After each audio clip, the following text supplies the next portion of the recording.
evidence and screen. Basically, we are here for the purpose and we are doing this program. This is a 3 days workshop. Our stakeholders have been here in Kaduna. As I actually said, let's put it on this mic. okay. As I rightly said, I am Babagana Issa. I'm the program lead for the organization. Thank you. And about the organization, GARCB. GARCB is a non-profit organization established in 2021 with a commitment to fostering sustainable peace and social cohesion in West African sub-region.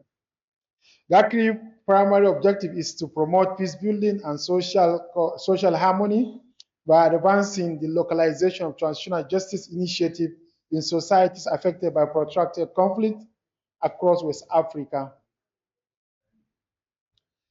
GARCB visions and missions. The visions of GARCB revolves around galvanizing local and international resources and opinions to effectively respond to conflict and mitigate conflict.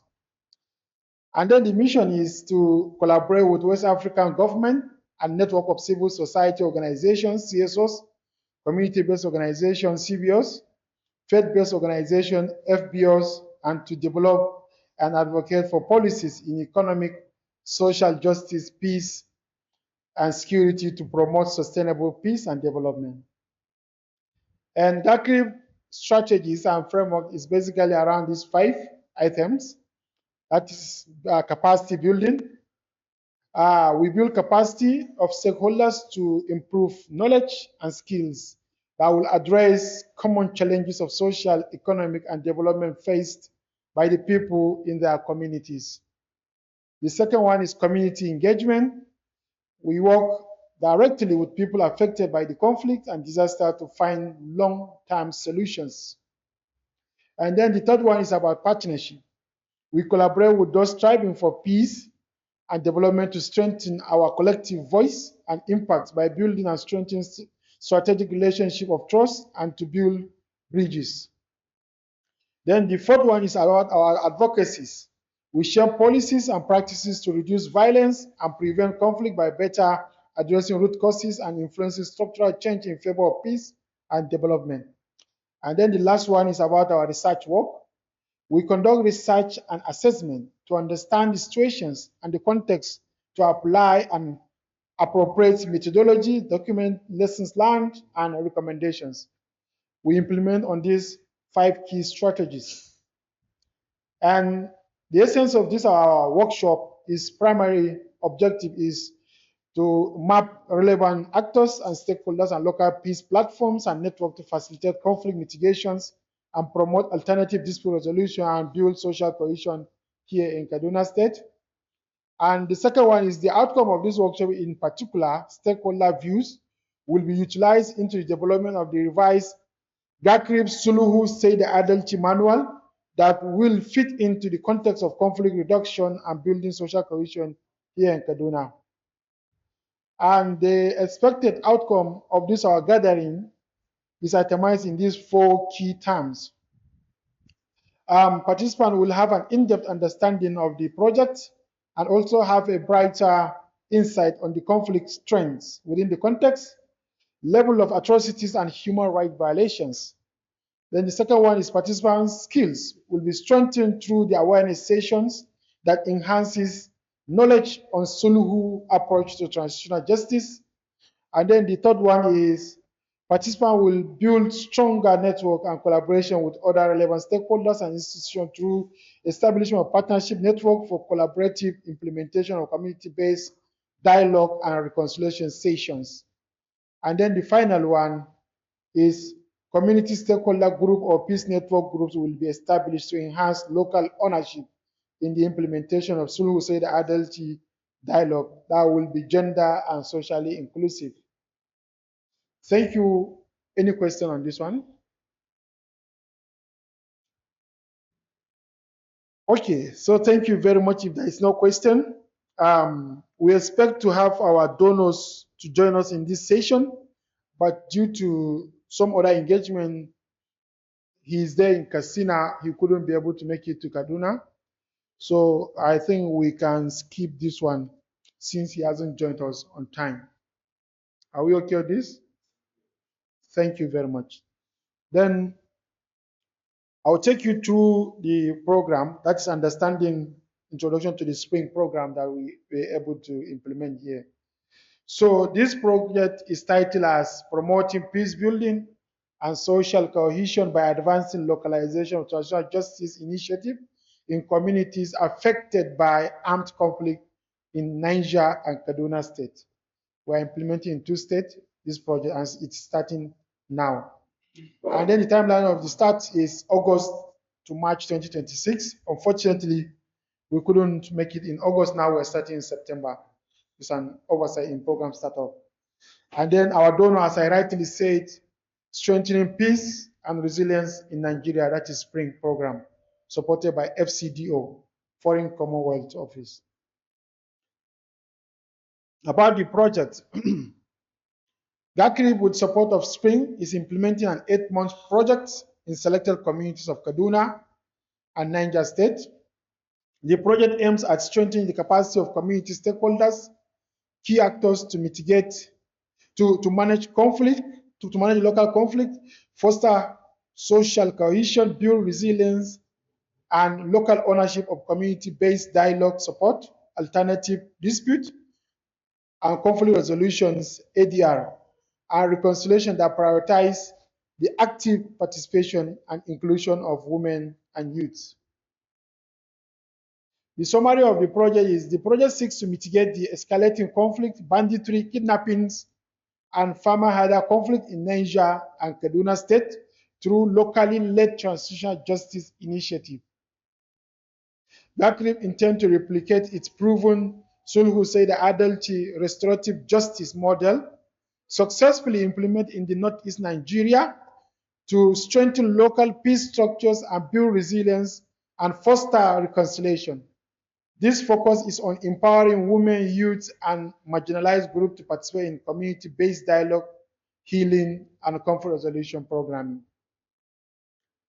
The project's context is both Niger and Kaduna State are deeply affected by armed banditry, terrorism, kidnapping for ransom, violence, extremism, and farmer-herder clashes.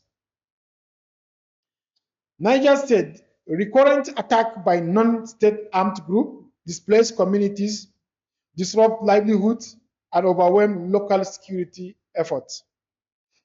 Here in Kaduna State, one of Nigeria's most violent states, with over 1,000 fatalities in recent years, mass abductions, destruction of communities, and displacement of over 50,000 people, multiple threat overlaps, criminal gangs, and farmer-herder disputes and extremisms. Cross-cutting issues, women and children are disproportionately impacted, facing SGBV exploitations, economic hardship, social cohesion has eroded, creating mistrust and a need for restorative justice. The objective of the project is reducing community violence and promote locally driven peace initiative by strengthening transitional justice and alternative dispute resolution, ADR. Specific objective of the project is: one is to implement localized transitional justice program, leveraging the Suluhu Saida Adalci approach to promote alternative dispute resolution, ADR, and foster social cohesion. Two, build capacity of community stakeholders, women, youth, CSS, traditional and religious leaders on ADR reconciliation and reconciliations. Three, raise public awareness of local ADR structures as alternative to violence. What we want to deliver. The project will deliver the following in the project locations, that is Kaduna and Niger State: strengthen existing and new local transitional justice structures and institutions in the locations of implementation to address local disputes, promote dialogue and social cohesion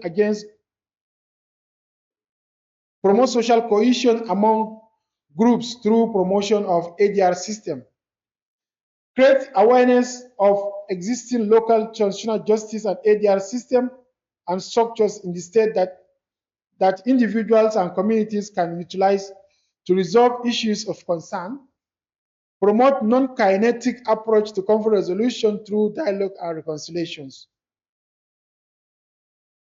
Project theory of change, what we want to change in our own anticipation.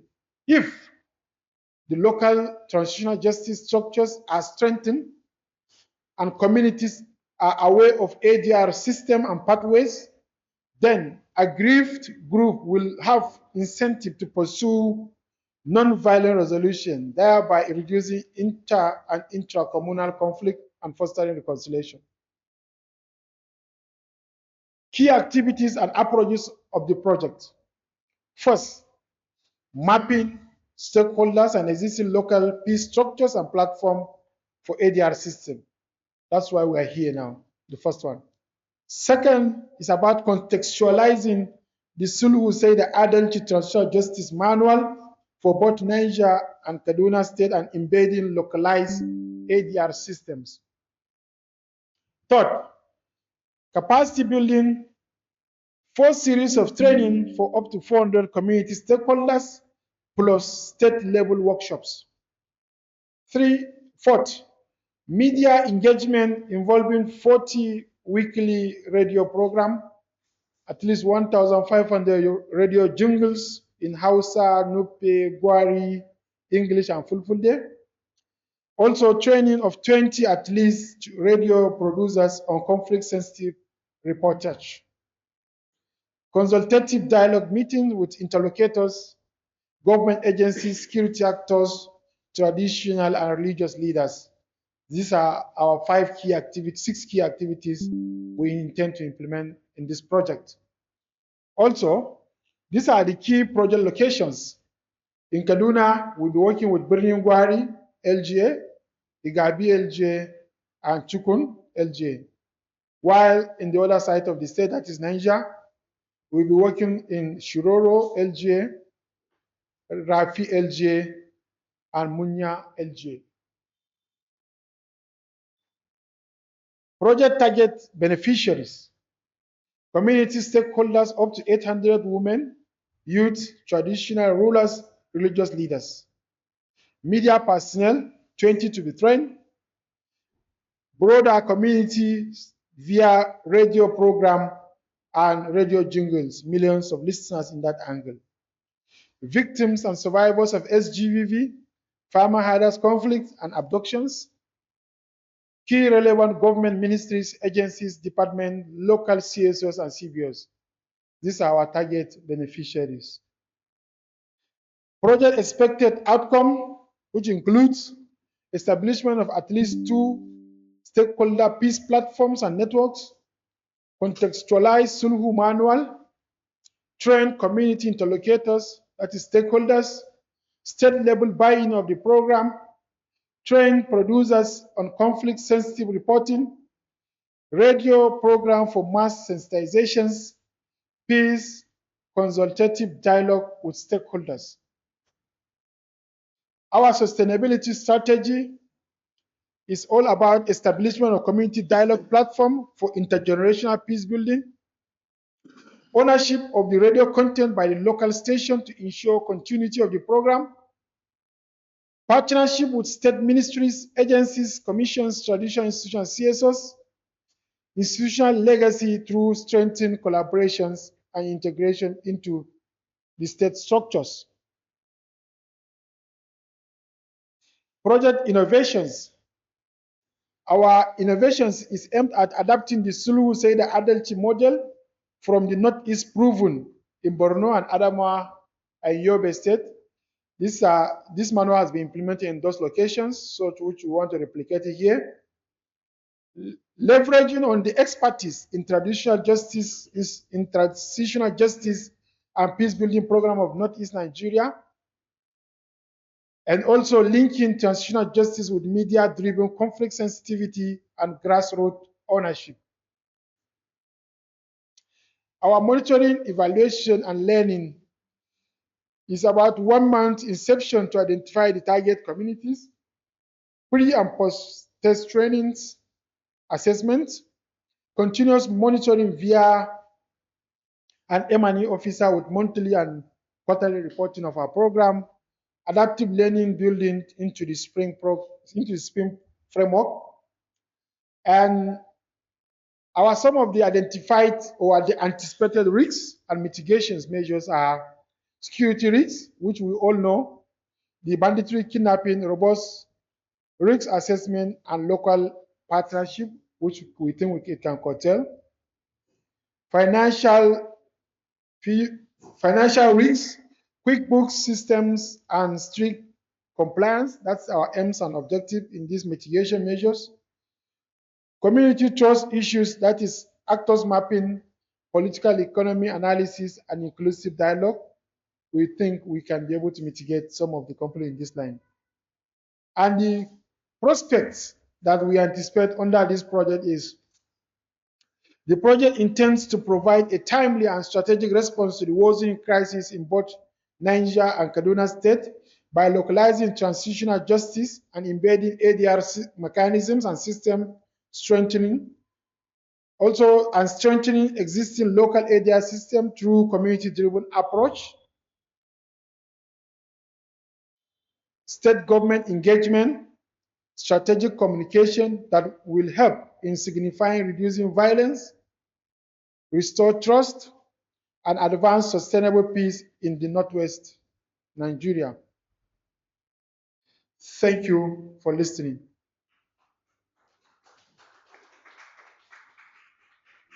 So, any question or comments? Let's use that because of the microphone. Thank you very much, Babagana Isa, the project team lead. My name is Bako Abdul Usman, and I represent, I'm a champion in the community. First, I will want to really commend Spring and the organization that puts this together. But by and large, I want to know first from the mapping of the local governments you indicated in Kaduna State. If we could go back, I saw Bredingwari, I saw Chukun, and Andigabi. So for places like Giwa, that has these violence, and places like no, Bredingwari is there already. Places like Kaura, Kaujuru, that has these same issues. How do you intend to do away with such issues? Secondly, here in Kaduna, Suluhu said the Aldelchi. Here in Kaduna, we have a group that say Ba Suluhu.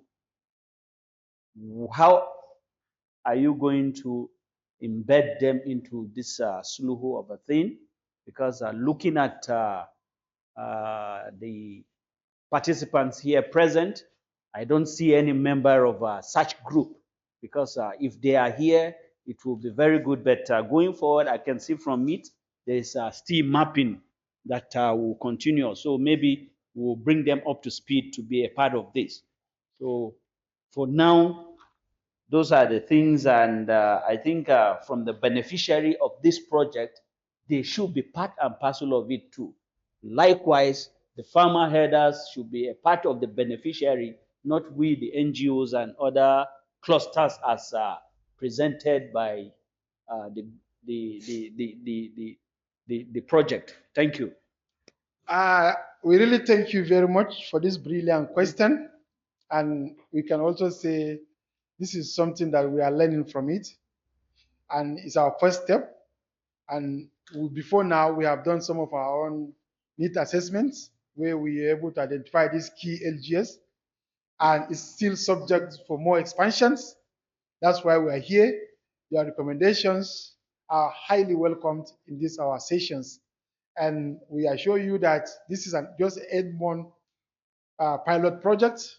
which we want to open a window of how we can be able to bring in more stakeholders, more relevant communities to this programming.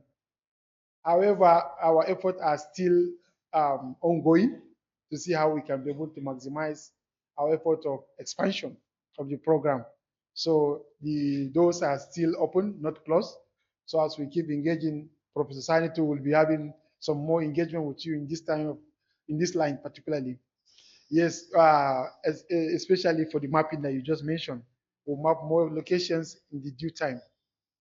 And please recommend to us also during the group work that we'll be doing. And also regarding the Basuluhu group, actually, I think we can say it's an oversight. We didn't know them, we are just knowing them. So definitely we'll see how we can also include them in our own program. Why are they saying Suluhu Babu? Which is also equal to Boko Haram, right? Like Babu Boko Shine Boko Haram, right? So we also like to know them and then see how we can also hear from their views that can impact this particular program. Yes. And lastly, we'll be having some more engagements in these our sessions, which we can open a window for people to make more comments, input to our program, since we are just starting. So we can be able to learn from your various experiences. That's why you are highly respected stakeholders. We respect you extremely, and we want to collate all of your views regarding this particular peace building and alternative dispute resolution program that we bring into this Kaduna. Thank you very much. Yeah.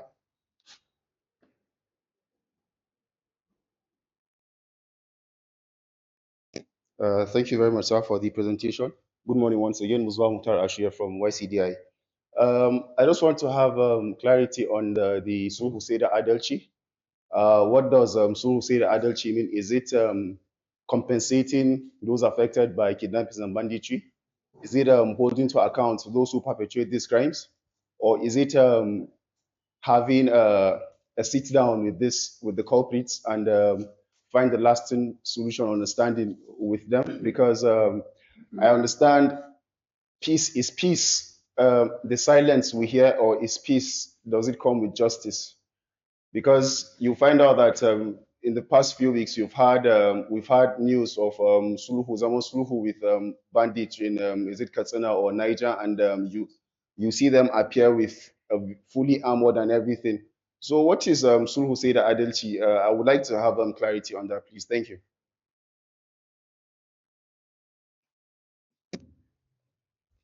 I'm sorry, what the organization is doing to help? Thank you very much. I will just briefly talk on Sulhu Seda Adalchi so that the impact that we have created through that manual. But the manual, it's been developed by Professor Sani and his colleagues, whom they were able to use all of their time to see that that manual is being implemented and it has succeeded in recording some successes. If you say why, in northern Nigeria, that is Northeast Nigeria, the conflict was worsening to the apex level, and then it gets to a point where the security agencies are fully being overwhelmed, and a lot of measures were put in place by different architectures of government. At the tail end, it was a presidential directive to find non-kinetic means of resolving the conflict and to see how people can be engaged, to identify interlocutors, and then to see how they can all speak on peace. And you know, you can never win a war with the fire to firearms, except you all come to a table. There in the Northeast Nigeria, within the groups of the different groups of Boko Haram, we have ISWAP, we have JAS, and other groups as well. There were some few elements of them that see peace is the only pathway than the conflict. And they use through the means of the dialogue. Some of them return back to communities.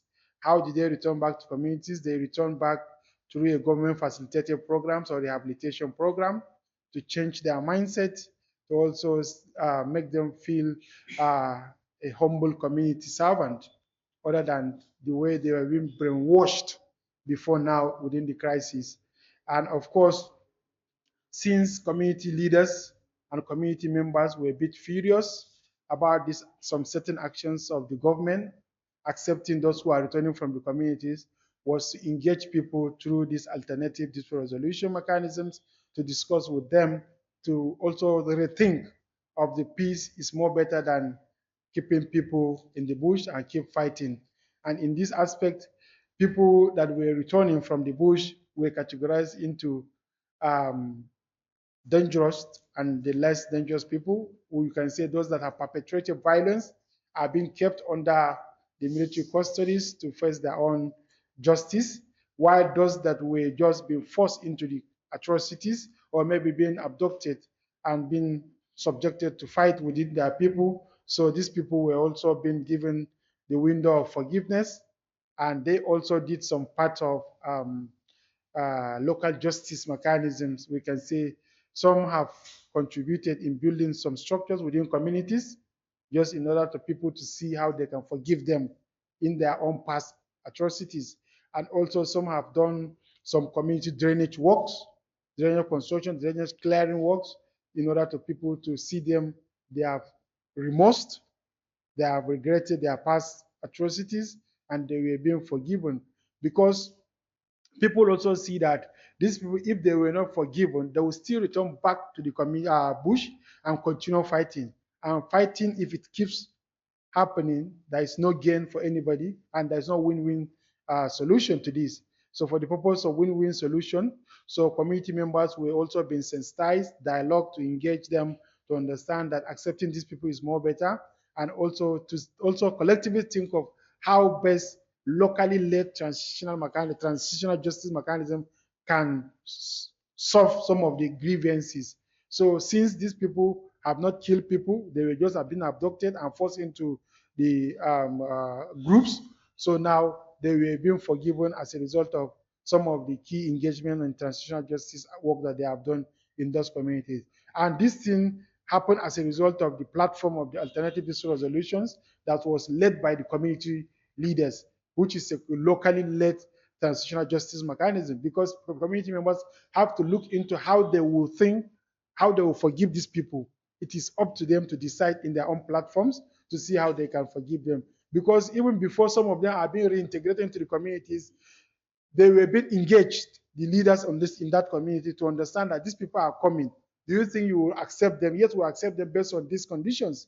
The conditions were fully laid on ground, and for these people to also follow the conditions. So this is how some of them, despite the fighting, they came back to their communities. Now they are residing, and they have mostly regretted their actions, and they are now humbly contributing their quota to their community development. So these are some of the locally led transitional justice implementation that was done through the community led programs. So in this aspect, traditional leaders and religious leaders are very key, because they are the one looking into their people's needs, and also they are the one also increasing the volume of advocacy of how peace can be maintained and how stability can also be built within those communities. And let me give a chance for Professor Sani to also say one or two keywords in terms of this document. Okay, yes, it is an excellent question, and it kind of gets us to do what we historians call police story. Police story begins at the end. Somebody is murdered and is reported to the stations, and the police now will start to reconstruct how did this crime come to be. They may discover it is 5 years back when they had a deal and the deal went sour, and this victim disappeared with the fortunes, and his co-business people track him for 3 years until they finally come and kill him. That is police story. And you start at the end of the story and walk backward. So I was saving the Sluceda Adelchine for end story, but maybe we should bring it forward and then walk backward to where it goes. Violent conflicts in particular have to end someday, somehow. They don't last forever. They may last long, but somehow they are not durable. Peace is more durable. But once you have violent conflicts, when the signs are coming towards an end, you'll be confronted with the problem of injustice perpetrated in the course of the conflict. And there is no sustainable peace without justice. Sulhu said adultery. Sulhu can't stand on its own. You have to have justice component. Around the world, this kind of justice is called transitional justice. It's not judicial justice, which is punitive, particularistic, and cumbersome. There are hundreds, maybe thousands of hardened Boko Haram activists awaiting trial. And at the speed at which the trial is going on, it will be centuries perhaps. Because formal criminal justice system is what? Is particularistic. Only one person at one time with the relevant evidence can be held accountable. And when that justice is handed down, it is really not for the victims. It is for the government.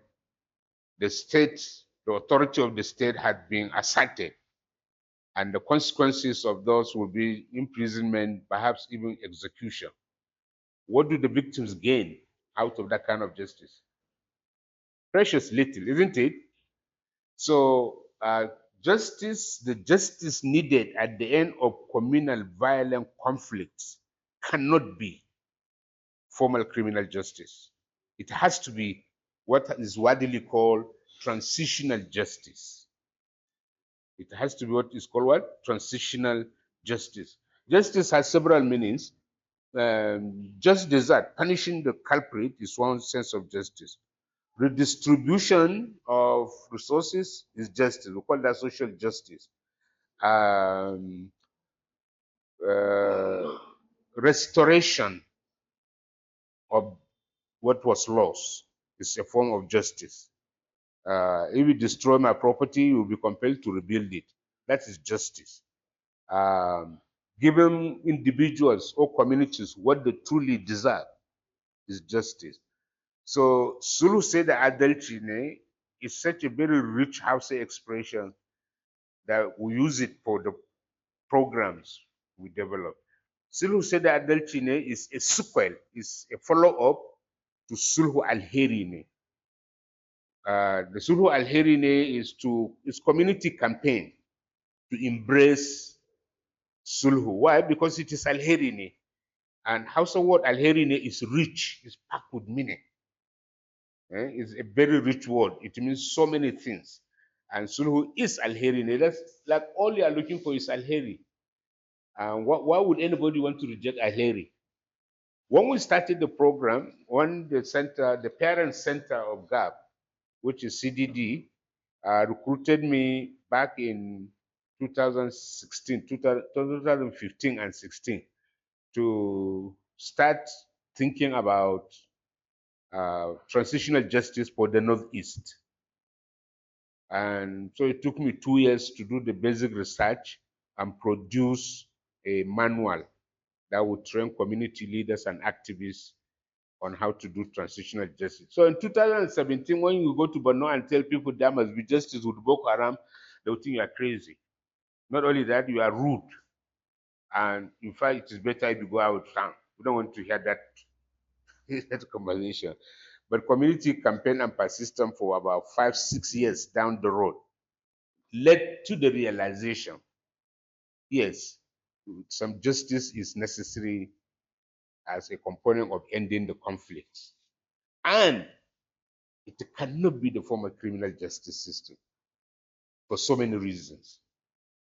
So once the idea of sulhu is alheri is auspicious, good, better, desirable, all the things that you like that are good.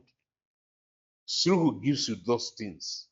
So once the concept was propagated for about 7 years, and the conflict in Boko Haram conflict was also turning a corner, it becomes clear there's community acceptance. But how? How do you go about doing Sulhu al-Hirini?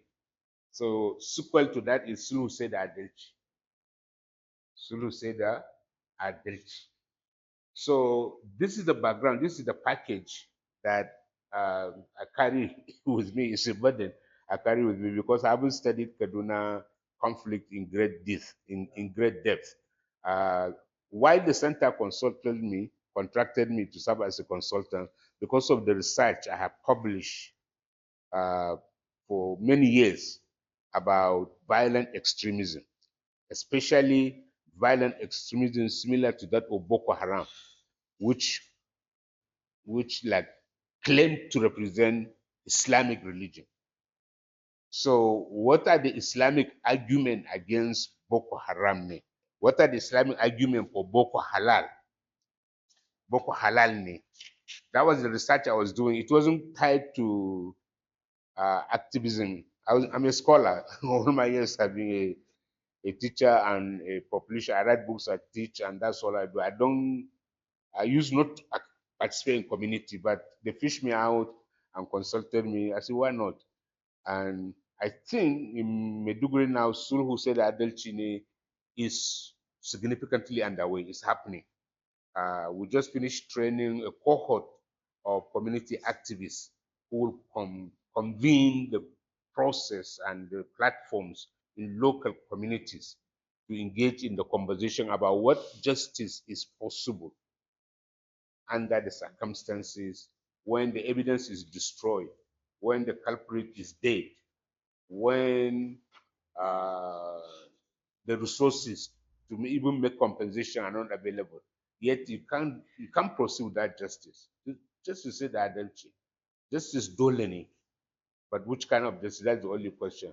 So when we come to Kaduna now, the GAP got this project to start, and they call their old soldier. They call me back again. I said, I don't know Kaduna. I have to go there and engage activists. I know the conflict in Kaduna has been raging for nearly 50 years now. And it has changed over the years. And there have been many community activists, some government initiatives, some more successful than others. I just can't give you an all manual of Sulhu Seda Adelchi and Aseda Izin. No, I have to do research. I have to learn. That's what I said at the beginning. I'm here to share my experiences, part of which I'm doing, but mainly I'm here to learn from people like you. And I wish victims also might be here. The Basul Hune, we want to talk with them. We want to talk with them. What if Basul who say me? What else do you have? Wars, even wars come to an end. 40-year wars, 60-year wars, they always come to an end. And then you are confronted with the aftermath. So I hope, at least my presence and also the team, this really what we brought. Some experience from the Northeast context, which is quite different from the North Central, especially Kaduna State context. I mean, what basic difference is that one is deciding to couple the government and establish another political entity. That one is claiming Islamic base. And even so, they go to mosques and slaughter people in prayers. Which kind of Islam are they talking about? It's not Muslim Christian conflict in Borno State likely. Many Christians fell victim, but many more Muslims were the victims of Boko Haram. But Kaduna State, that is not what is happening from a preliminary standing. So I will make my presentations later, Yes. and then the conversation will continue. Yeah. You shouldn't talk too much. Yeah. You should listen. Yeah. Okay, thank you very much, Prof. It's a very insightful feedback you provided. As you rightly asked the question, it's a very brilliant question. And part of the organization strategy is also the fifth one is about the research work that we do, which is part of engaging the professors like him and other professors from University of Meduguri and other locations in order to research the conflict, identify the root causes, and look at the solutions. The possible solutions to those conflicts are always been examined before the organization intervene in that program. Green advocacy for conflict, green advocacy for conflict prevention and resilience building. It works in line with some program strategies and frameworks to see that the conflicts are fully been examined before interventions. And particularly right now we are here in Kaduna. the conflict has been examined, and we are still re-examining it again. As he rightly said, more stakeholder engagement will be conducted in order to understand the conflict clearly, in order to also make our own solution propagations very, very straightforward to the point of needs of the conflict of communities. So, and also what we do here is to see that you stakeholders here in this meeting as our first point of contact here in Kaduna is also to advise us, to share your experiences and feedbacks based on the different interlocutions and intermediate work that you have done.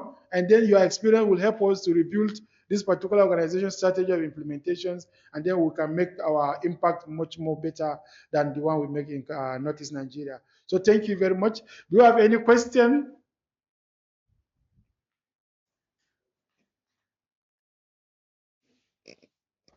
Good day, everyone. Mine is not a question, rather, it is an observation based on the objectives of today's gathering. I believe and understand that from my little experience, we are gathered today to map out the stakeholders that are involved, more especially in conflict resolution or prevention, if you like, and also to, let's say, discuss based on the social cohesion. One of us here made mention that the issue of some young people here in Kaduna that are saying no to reconciliation. I believe coming with them here isn't really going to help matters a lot, because in Kaduna State, if I could remember, during Ramalan Yerutania, he brought up a reconciliation committee within some certain areas that are affected with such young people that are saying no to reconciliation. But looking upon the strategic process of the program, some key stakeholders that are supposed to be here, I believe CADBs have to be here with us. That is vigilante groups, police have to be here, and also the Peace Commission are part of the stakeholders in this program, so they have to be here. Each and every one of us here understand the role we are playing and what we are doing to hold our communities together. At the local level, there are so many CBOs that are working towards peace, and we believe we are playing our own vital role. So from this program, we are here to develop a skills or capacity in order to, uh, mainstream or let's say liberate on the issue and also engage our community, more especially in the dialogue sessions, local stakeholders, that is the community government stakeholders or community government structures, that is the village heads, and also young youth and women leaders. People that are supposed to be here also, there are MACBAN, that is Miete Allah Cattle Breeders Association of Nigeria. They have their own branch here in Kaduna State, so they are supposed to be here. And also in all our communities, there are farmers' heads. So they have to be here because some of the communities, identified are also affected with the farmers and herders clashes. Thank you. Thank you very much. You said? Okay. It isn't feasible, even in the other project we did, to have everybody present. So part of what we did was radio jingles, radio calling programs, especially at the early stage when there is no stomach for any talk about Sulhu anywhere in Borno State. At that early stage, it was through the mass media that we were able to draw in more and more and also put the ideas on the table. So I'm extremely happy that many of the attendants here come from media background.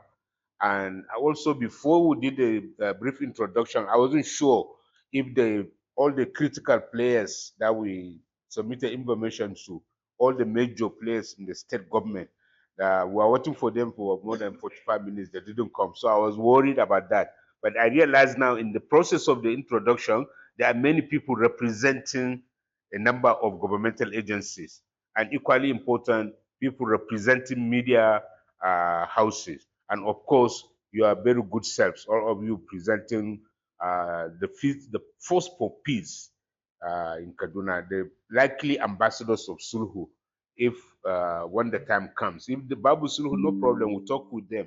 If they will talk here, we'll talk to them on the media.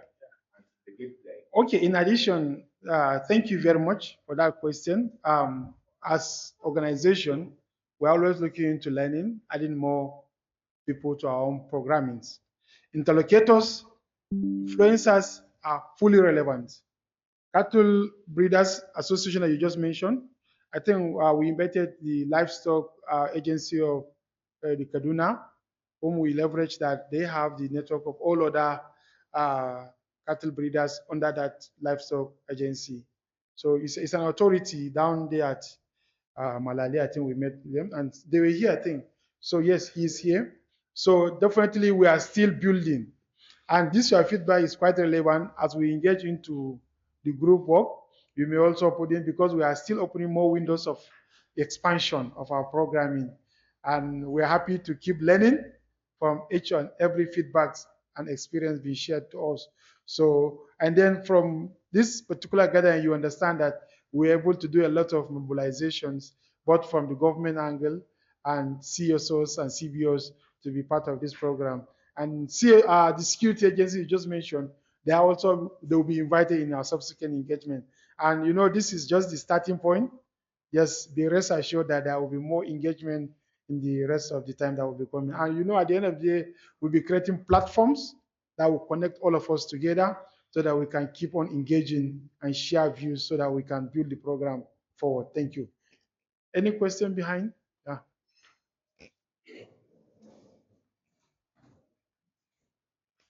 Okay, good morning once again. Mine is not a question, but an observation. I will be suggesting, if possible, that the scope of work for the organization should include advocacy to the government, especially in the area of improving education, specifically nomadic education, because the people we are dealing with here are operating from the background of lack of knowledge, understanding, although it is now being fueled too by economy, which is making, I think, which is actually what is aggravating the position of the Baslu group. So I'm giving this, I'm suggesting this because I'm a victim. I've been to the bush. I was kidnapped. And I understand some of, I understand the thinking of these people. They think all of us are here are oppressors. They think we are part of their problem. They think all of us living in the town are government people, we are government children. The houses we live, the water we drink, the electricity we enjoy, all is being sponsored by government. That is their thinking. And I think it is because of that lack of education, or let me go direct by saying collapse of nomadic education. Because if they are educated, they will know that for you to live in the town, to live in the good house, you pay for everything. At a point when I was when the beating was over, when negotiation was over, and we are only waiting to be rescued. I don't know, they had to be, lecturing them. I don't know when they finally accepted that I'm a journalist. Because at a point when they were going through my phones, they will see soldiers, they will see police, they were confused. They were saying that no, this is a military person, this is a soldier, this is a police. And I knew how risky that could be. I kept on emphasizing that I'm a journalist. And that is why you see soldier, you see politician, you see everybody on my phone. So I had to be educating them that no, for you to live in the town, you must first of all get work to do. If you have enough money, you build your own house. If you cannot build, you rent a house. If you have electricity, you pay at the end of every month. If you have borehole that is your own, you pay to drill it. If you are using public water, you pay every month. And they were looking at me. So because they think everything we get in the town is government, government is giving us free of charge, and they are relegated to the bush. So I think it is important for us to for the government to take care of education of every citizen, especially those that move around in the bush. Thank you very much. This is something that we can deliberate later in our own various plenary sessions. Why we say this is that if we think nomadic education is also part to peace and conflict prevention, it's something that we can rightly suggest, which we can put into our own program expansion. But from this lens, you may look at it that, of course, which type of education? Is it Islamic education or the English, or we can say the Western education? Sorry, or the Western education. So this is something we have to critically look at it and examine it, because some of the nomadic that you just mentioned, maybe they are being educated through Islamic way, but not the Western education, which they are playing a bit of similar role with that of the Boko Haram in northeast Nigeria. So thank you very much for that comment. It's welcomed. Any further question before we move on to break? Yes. Your name, please, as you talk. Okay, my name is Asma Usegir from Open Gov Youth Innovation Hub. Yes, my question is a brief one. I just want to know, I don't know whether I've skipped it during your presentation. Like, what is the duration of this project? Since you mentioned that it's a pilot project for now, and what is the sustainability plan for it? Thank you. Yeah, thank you very much. We mentioned earlier that this project is going to be implemented for 8 months, starting from August to March. But due to some of the starting challenges, so we started a bit late in this month. Therefore, it's going to be ending by March expectedly. And then our sustainability strategy is to be working with you guys and to see that we build a stronger network that even at our exit point, stakeholders can be able to carry it over. And that's the essence of inviting the major stakeholder, both from the religious line, traditional line, as well as the CBOs and CSOs, as well as the government, who are the one hosting us entirely in this particular state.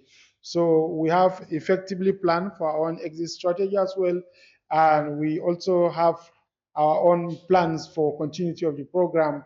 So we are still looking forward to implementing all of these major objectives in our own project. So thank you. Any further question? Yes.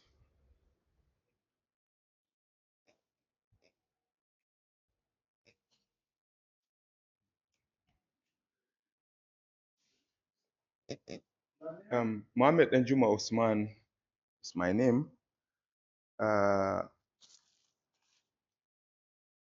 I am currently representing, probably I can say, the hospitality industry, even though I started much more earlier from the local government system to state government to the federal government and then to the academia and then falling back to the hospitality industry. Even though I came late, but it's a system, it's a trend I'm very much familiar with, from Borno to Plateau and now to Kaduna. I would just want to add just a word or two. The hospitality industry, it may look, sweet, it may look palatable, perhaps from the outside, but in conflict resolutions or whatever that has to do with peace, the hospitality industry play a vital role as a stakeholder from all vertices. It can be on the negative, where if after all the nonsense are being committed, the hospitality industry will now be the soft landing. Or sometimes it may be the breeding grounds. We've had in history where even coup plots were orchestrated right within the hospitality industry. And then at the end of the day, most recently, I think one of the arrests that was made around Tafa or so, it was in a hospitality industry. I mean, in a hotel. After all they did, they collected the ransom and all that, and then have to find a place to hide. So let us not ignore this particular sector. It's a sector that needs to be carried along. I believe the security organizations in this country and beyond are doing their best I can tell you their utmost best. I didn't realize that until I fall back to the hospitality industry, having served, those places I earlier mentioned. I discovered there are a lot of synergy, a lot of intelligence gathering, intelligence sharing, and quite a lot more. So let us not ignore the hospitality industry as a major stakeholder that probably could be the breeding ground, or could be the end user a kind of context. I'm now talking on a kind of an output approach towards an observation raised by this lady in front of me that she was talking about the sustainability plan, so that at the end of the day, what do we seek to achieve by carrying everybody along and succeeding together? Thank you very much.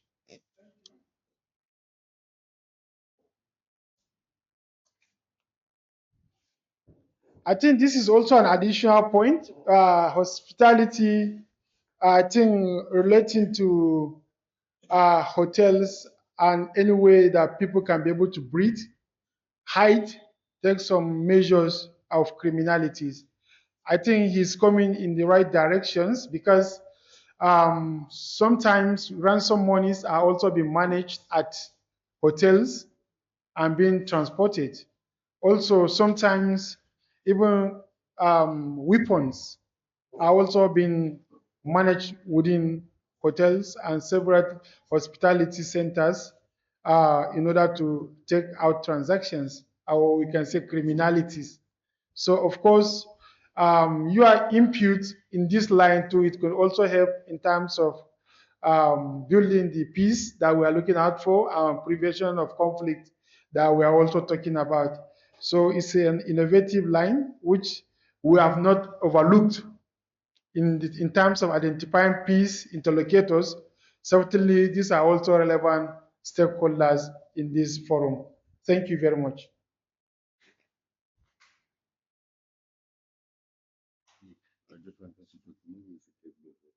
Yes, yes, yes. Yes, yes, yes. Yes. Okay, thank you. Okay, I think we have said a lot, and thank you very much for all of your questions, comments, and feedbacks. It's interesting that we're able to come to this particular time. Now we are going for break, but before we go for break, please, we should take picture for our program. Is that okay? Consent we are asking for now. If it's okay by you to take picture, please, we want to use your picture for our own program reporting. Just that we'll be happy outside before then we continue taking our tea break. Is that okay? Yeah. Okay, thank you. We'll have our group pictures outside. Thank you.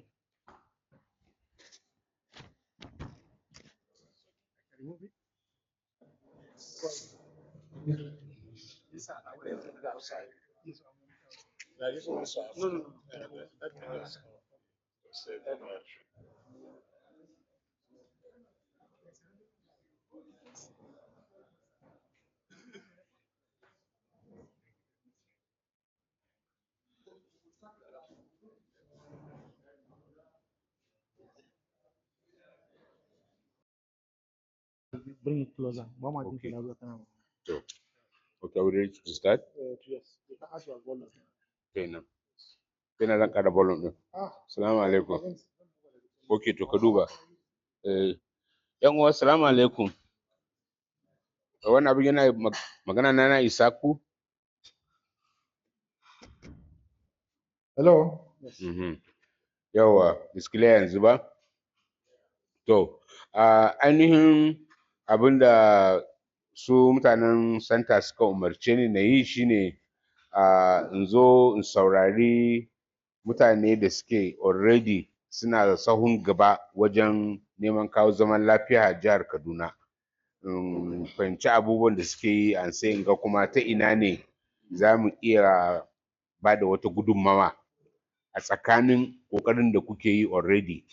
In an kawo wannan concept na sulhu sai da adalci ne, zai samu kujera ya zauna a tattauna, zai samu matsugunni a cikin irin ƙoƙarin da daman ku kuna yi tuntuni. In zai yiwu, to wani shawarwari za ku bada domin in je in rubuta report ɗina in ba shi director na center ya zartar da abubuwan da zai zartar. Ina fata an fahimce ni.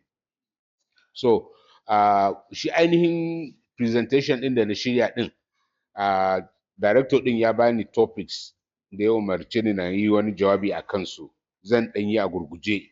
Zan fi mai da hankali akan maganar sulhu ɗin domin shine really abu sabo. Wannan ɗan research da na yi ne da irin fahimta ta akan matsalar da take cikin garin Kaduna, a jihar Kaduna, da ƙoƙarin da ake yi na samo zaman lafiya ɗin a nan jihar Kaduna. Ana tare da ni ba? So na kasanta shi wannan presentation ɗin na gutsura shi a waɗannan maudu'an, the major violent conflict in Kaduna State daga 1980s zuwa yanzu, shekarun da yawa an daɗe ana ɗauki ba daɗi. Meye ne suke haddasa conflicts ɗin jihohi a jihar Kaduna? Suna da yawa, amma daga farin farko kaman abubuwan sun yi alaƙa da land matters ne, and land use, da maganar cewa waye ya mallaki ƙasar, waye kuma za a iya ba shi dama ya yi amfani da ƙasar.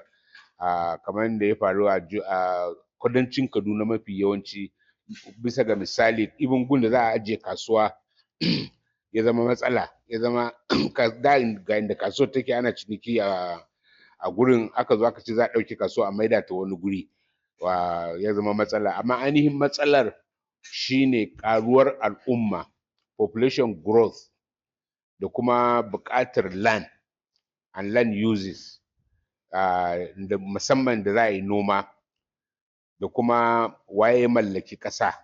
Waye ya mallaki ƙasa zai ba da damar wani ya yi amfani da ita, land tenure system, shine major challenge.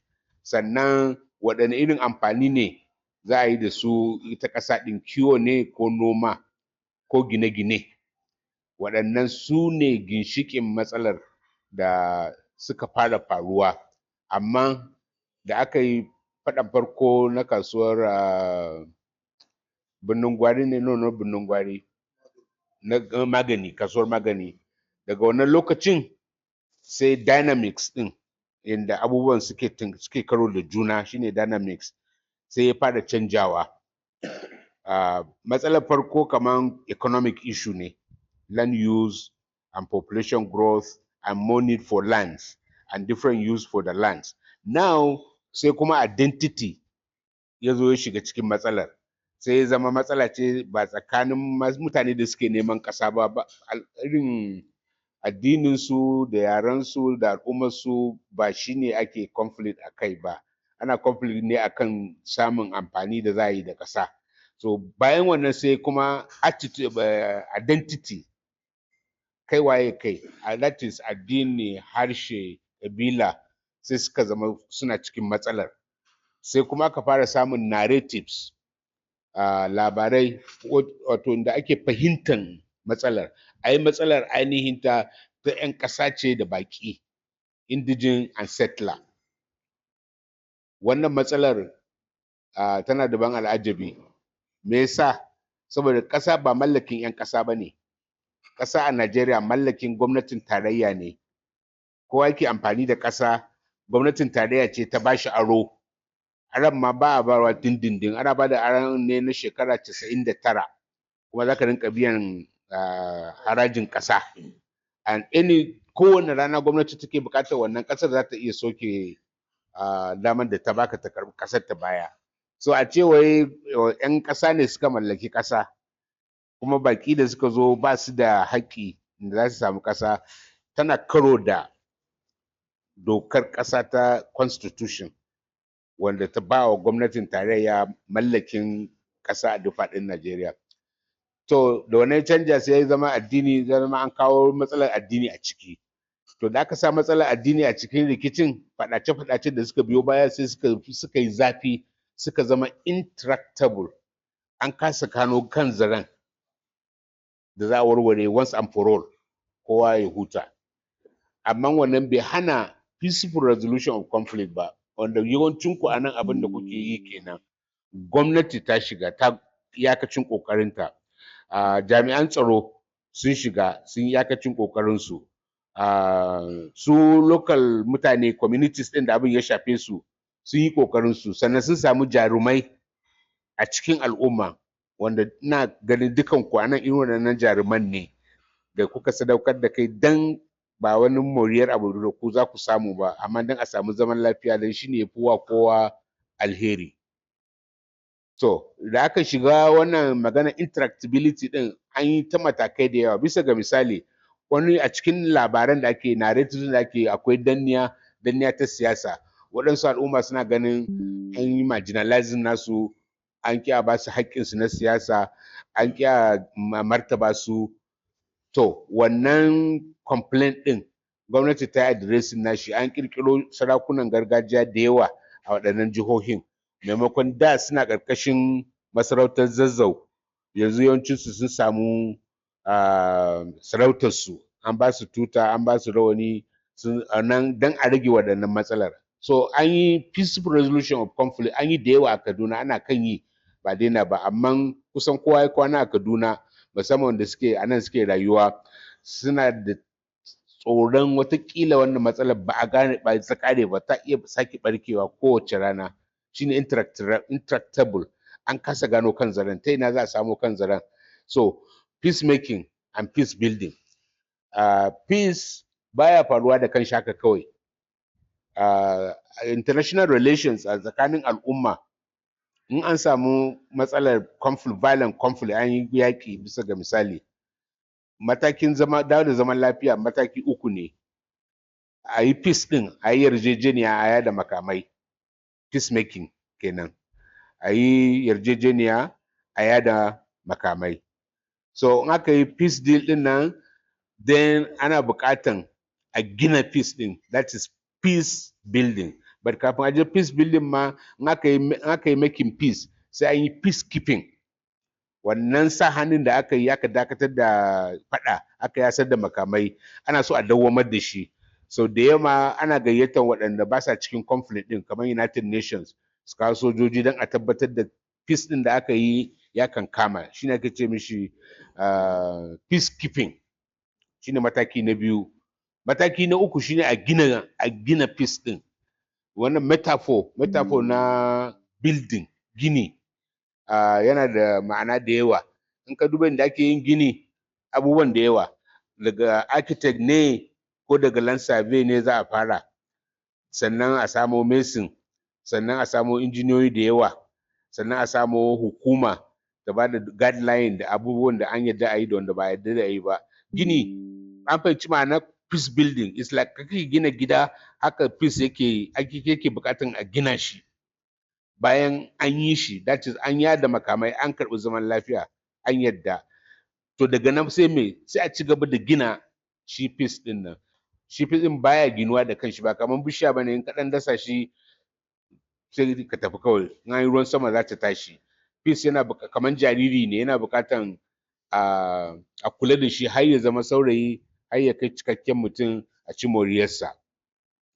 So in an samu peace building, shine za a samu social cohesion, that is akwai fahimtar juna, akwai yarjejeniya, akwai mu'amala, akwai dogara tsakanin al'umma da suke cikin wannan guri, wherever they are. Shine ake ce mishi social cohesion. In peace ya gini ne, shine al'umma take zama ta zama kanta ɗaya, tsintsiya kanta ɗaya, ba bare ba ware ba abin nan. To in an samu wannan, shine babban burin da ake yi, zai sa intractability, rasa kano kan zaren zai ƙare, za a samu zaman lafiya, abinda kowa yake fata kenan. Allahumma illa 'yan tsiraru da suke cin riba da fitinar idan ta tashi, kamar masu sai da makamai, kamar masu sace-sace lokacin matsalar, in ana cikin tashin hankali din, akwai wanda sukan ci ribar yaƙi din, akwai wanda suke cin ribar rashin zaman lafiya.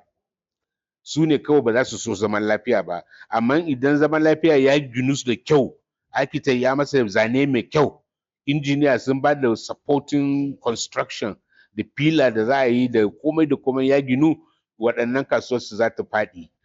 Kasuwar sai da tashin hankali ba za ta zama tana ci ba, labari ya ƙare. So idan wannan fahimtar da nake da ita babu kuskure da yawa a cikinta, in aka ce ma ko da pass mark ne ta yi, shin akwai window wanda za a kawo sulhu a ci gaba da yin haka ɗin, sulhu zai ƙara wani abu da da babu shi, value addition in zai yi, so muna so mu fahimta. In na fahimci daga interaction da zan yi da ku yanzu ina yi da zuwa gobe, ina fata zan ɗan interview da wanda da available in ɗan tattauna da su, musamman wanda suke cikin activity na peace building ɗin nan da ake yi. In na fahimci wannan da kyau, zan rubuta director report ga hanyoyin da za a iya shigo da wannan ƙungiya ita ma ta kawo gudunmawa, ta kawo ɗauki ga al'ummar Kaduna a ƙoƙarinsu na samun zaman lafiya mai dawwama. An fahimci wannan? Wannan shine ainihin abin da director ya sa ni na yi kenan. A taƙaice a gurguje, abun ya kai wajen shafi 25 ne, amma waɗannan su ne manyan topics ɗin. Na ɗan karanta su kaɗan a gurguje, saboda ina so mai da hankali akan maganar sulhu sai da adalci ɗin ne, wanda shine abun da ake so a ƙaddamar. Mene shi wannan sulhu sai da adalci ɗin ne? To, kamar yadda na faɗa, kafin a yi sulhu sai da adalci ne, sai da muka yi sulhu alheri ne, campaign, a karɓi maganar za a yi sulhu. Akwai kamar a nan, a can ma akwai waɗanda ba maganar sulhu, sai da aka yi ta campaign shekaru da yawa, shekaru wajen 5 ko 6 ma, kafin abin ya kankama ya karɓu a cikin al'ummar Borno da Yobe da Yola. To, me shi wannan ɗin da muke, to kamar yadda na faɗa, matsalar ta Boko Haram ɗin ta bambanta da ta Kaduna, saboda ta sa rigar ƙarya akan cewa wai addinin musulunci suke wa ɗauki, suke wa hidima. To, musulmai dai a faɗin Najeriya ba su san irin wannan musuluncin da ya ce a shiga masallaci mutane suna sallah a zubar da jininsu a halaka su ba. Wani irin musulunci ne wannan? Babu wanda ya san wannan musuluncin. So, in wannan ba musulunci bane, me musuluncin to? To, musuluncin a ciki akwai maganar zaman lafiya ɗin, akwai maganar mai da martani, akwai ayar da take cewa ka mai da martani da abin da ya fi kyau. In ka mai da martani da abin da ya fi kyau, sai ga mai gaba ya zama kuma shine mai neman ya kare ka.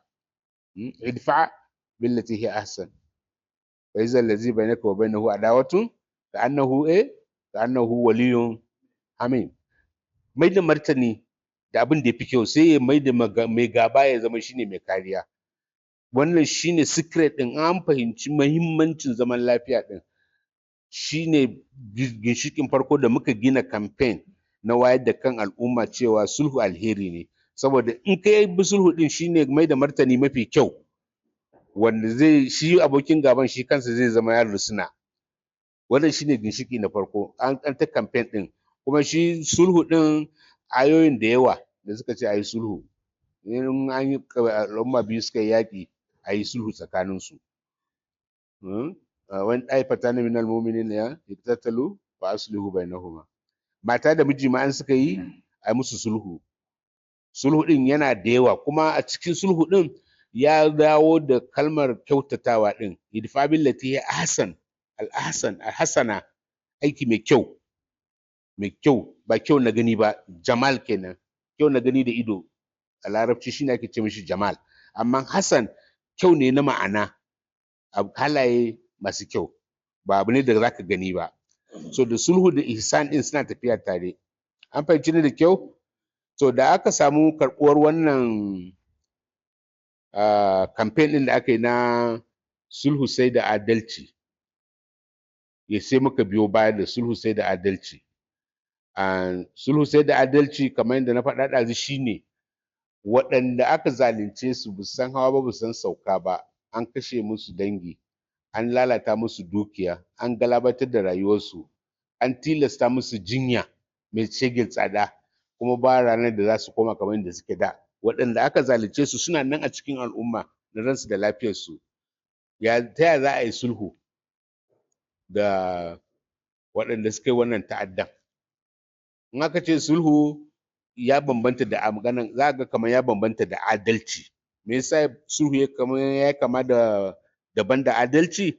Saboda shi adalci, kamar yadda na faɗa ɗazu, farkon in aka ce adalci, farkon abin da zai zo tunanin mutane akan, musamman a ce ana maganar adalci ga wanda aka zalunce su, an halaka su, an a musu tadi adalcin da zai zo kwakwalwa nan take shine adalcin alkali, a kama su a ɗaure su ko a kashe su ko a lafta musu tara a gaban alkali. To shi alƙalanci adalcin alƙalanci, judicial justice, yana da matuƙar wahala kamar da nake faɗa ɗazu, kuma in aka samu tashin hankali a tsakanin al'umma, yawancin abubuwan da za a buƙata don a samu justice a court babu su.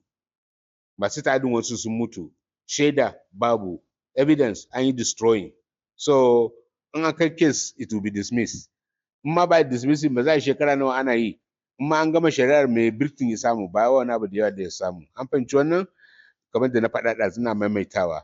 Don haka waɗanda suka yi aka zalunce su a lokacin da ake tashin hankali tsakanin al'umma, irin sulhun da za a musu na lallashi ne, na a nemi afuwa a wajensu, a nuna nadama akan abin da aka yi, a samu wani ramzi, a samu wani symbol, token da zai nuna nadamarsu, da zai nuna takaicinsu, da zai nuna sun yadda sun tuba ba za su ƙara ba. To in aka zauna irin wannan sulhun, shi ne zai ɗan sanya zuciyar waɗanda aka zalunce su, waɗanda aka kashe musu dangi, aka lalata musu dukiya, aka aza musu jinyar da ba iyaka, zuciyarsu akwai damuwa ba kaɗan ba. Amma in za a samu zama a nemi maslaha tare da sulhu kenan, sulhu da maslaha. Maslaha tana nufin interest, fa'ida, abu mai amfani da za a yi amfani da shi. A nemi abin da za a iya amfani da shi ta hanyar tattauna matsalar da ake da ita da irin sakamakon da waɗanda suka yi laifi sun ansa laifinsu za su iya badawa. Shi ne ga littafin da na ɗan wallafa, ɗan ƙaramin littafin. Abin baya nunawa. To me na masa? Mu yi sulhu ɗan uwa, kai ƙarfe. Me na yi? Ina technicians ɗin suke?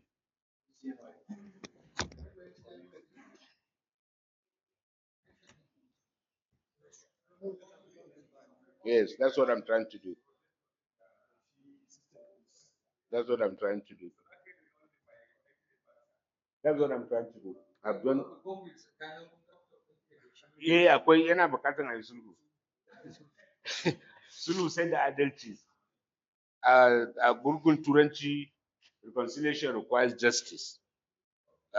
Reconciliation requires justice, maybe the richness of the English is not as much as in the Hausa word.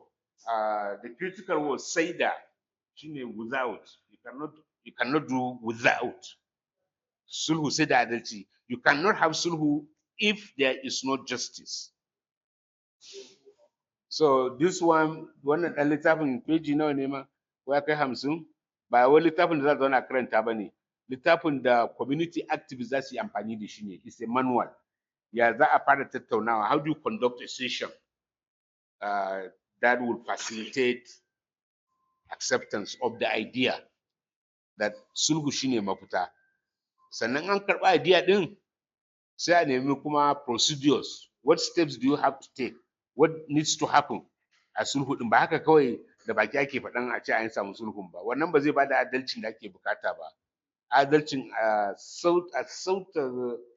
softening, a sauwaƙewa wanda aka zalunce shi zafin da yake cikin zuciyar shi. Kullum ya tashi yana ganin abin takaici. Wannan adalcin sai an zauna an fahimci juna za a yi amfani da shi. So a gurguje kenan, shi wannan sulhu aiki ne ja, amma wayar da kan al'umma su karɓe shi sai da ya kai wajen shekara nawa a Maiduguri, kamar da na faɗa ɗazu. Lokacin da muka fara kowa ɗauka mu mahaukata ne. Like we don't want to hear this talk da kuke magana. Da wa za a yi adalcin? Da wa za a yi sulhu ɗin? Ina ma suke? Amma da tafiya ta yi nisa, eventually an gano cewa retaliation zai baka dynamic ne na counter retaliation and counter retaliation, and the spiral of violence escalates. In a sense, that's why we have the intractability problem. Saboda ana neman a yi settling score ne, ba a samu adalci kowane iri ba ba samu adalcin alkali ba, ba samu adalcin a cikin al'umma ba, ba samu adalci daga su waɗanda suka yi laifi ba. Abubuwa irin waɗannan su suke haɓaka abin sai ta tafiya ba ranar da zai kare. Ba ranar da zai kare, kaman babu ranar da zai kare. Let me put it that way. It's as if there will be no end to it, but there can be an end to it. It is possible, and people like you are doing your part to ensure that Maputa, a new direction is created for peace to reign, for people to have their normal life and normal activities.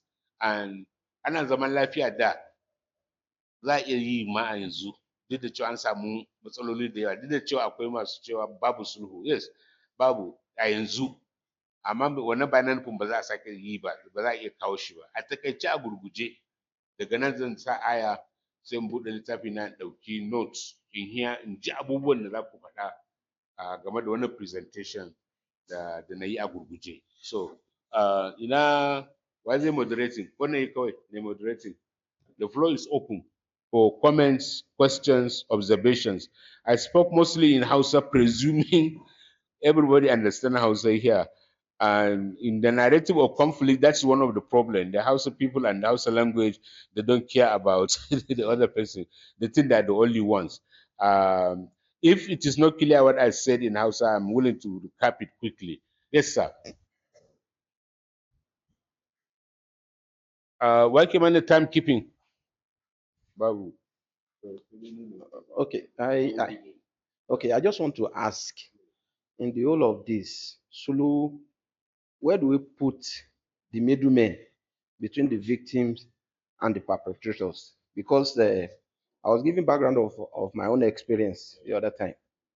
I used to live in a community in Millennium City. Now I left the place. It is my personal house. I had to leave. But at the weekend, I was at the community. I had to roll up my glass. And I saw some people walking on the community road.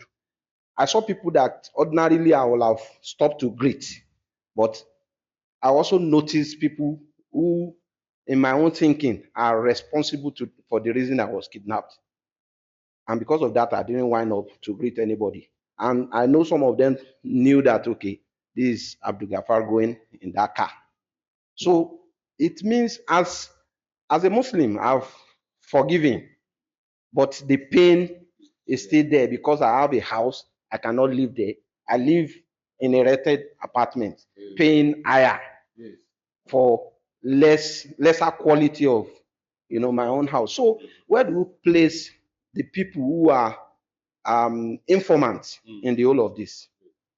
The participants to Sulhu will be people who have been persuaded to recognize the errors of what they have been doing.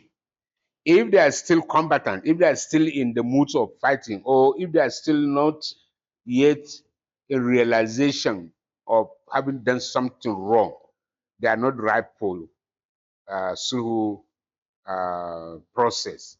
It has to reach a stage whereby campaign in the community has succeeded, like what we did in Meduguri and Yole and Yobe and Adamawa was campaign on the radio, especially the local popular FM radio stations. I featured there several times on call-in talk, and many other staff of the center participated in that kind of public enlightenment campaign. Are you with me? Not all of the perpetrators might be willing to join the peace process as we want to do it through Sulhu. Even the adults we want to offer, the kind of justice we want to offer to people like you who have been wronged in so many ways. And what keeps the pain going is what you have just explained. The injustice is still really robbing you on the wrong side, isn't it? You have your own house and you can't stay in your own house. And then you are forced to live somewhere else.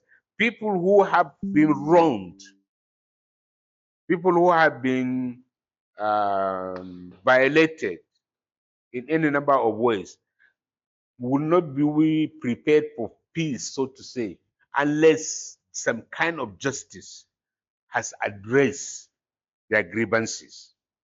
That is why the concept of there is no sulhu, there's no reconciliation, no peace without justice. And this is like a global practice in many, many countries around the world that have experienced the kind of conflict we're having, or even worse than that.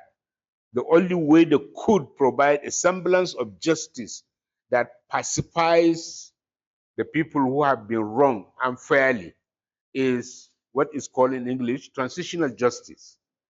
Transitional justice is a trade-off between punitive justice and restorative justice. How can we restore what has been lost? That is another kind of justice. There may be compensation. That's another form to give substance to that justice that we're talking about. There is repentance. There is seeking of forgiveness. If the people who wrong you show remorse and beg you to forgive them, your pain, I guess, will reduce, even if not is completely eliminated, isn't it? So not everybody in the camp of conflict are ready for sulhu. No, we know that. That's why you have to do the public campaign. Using any vocabulary you want to use. Violent conflict does not pay. There are only victims. There are no winners of violent conflict. Let that be realized. Let that be realized. Then the process of healing can begin. Are you with me? It's an uphill task. I am feeling like I'm preaching to the converted. It's like it's the work you are already doing, and as far as I understand it, you are not those Babu Sulhu Anna, Babu Sulhu Awana Zama, but we know they're there. Are you with me? The Sulhu process we are talking about is very difficult. It's not easy, but it is the only way. It is the only way. Other than it is the continuing enmity. And if enmity continues, the range between enmity and violence is very narrow. Easily it can explode. Now the call to prayer is being announced. I don't know what we should do. I hope you have many more contributions to make. We can take break and pray and resume. Please come back, because this is now my turn to listen and learn from you. Please do come back. But Agurguje, make your own very brief so we can break for prayer and then be able to come back. All right. Assalamu alaikum. Sunana Hassan Abubakar. Daga bayanan da bawan Allah nan yayi na misali halin da ya shiga da kuma wasu sashin mutane wanda suna daga cikin waɗanda suka haifan mai da wannan halin da ya shiga, wanda ya yafe kamar yadda ya ce, amma yana jin zafi.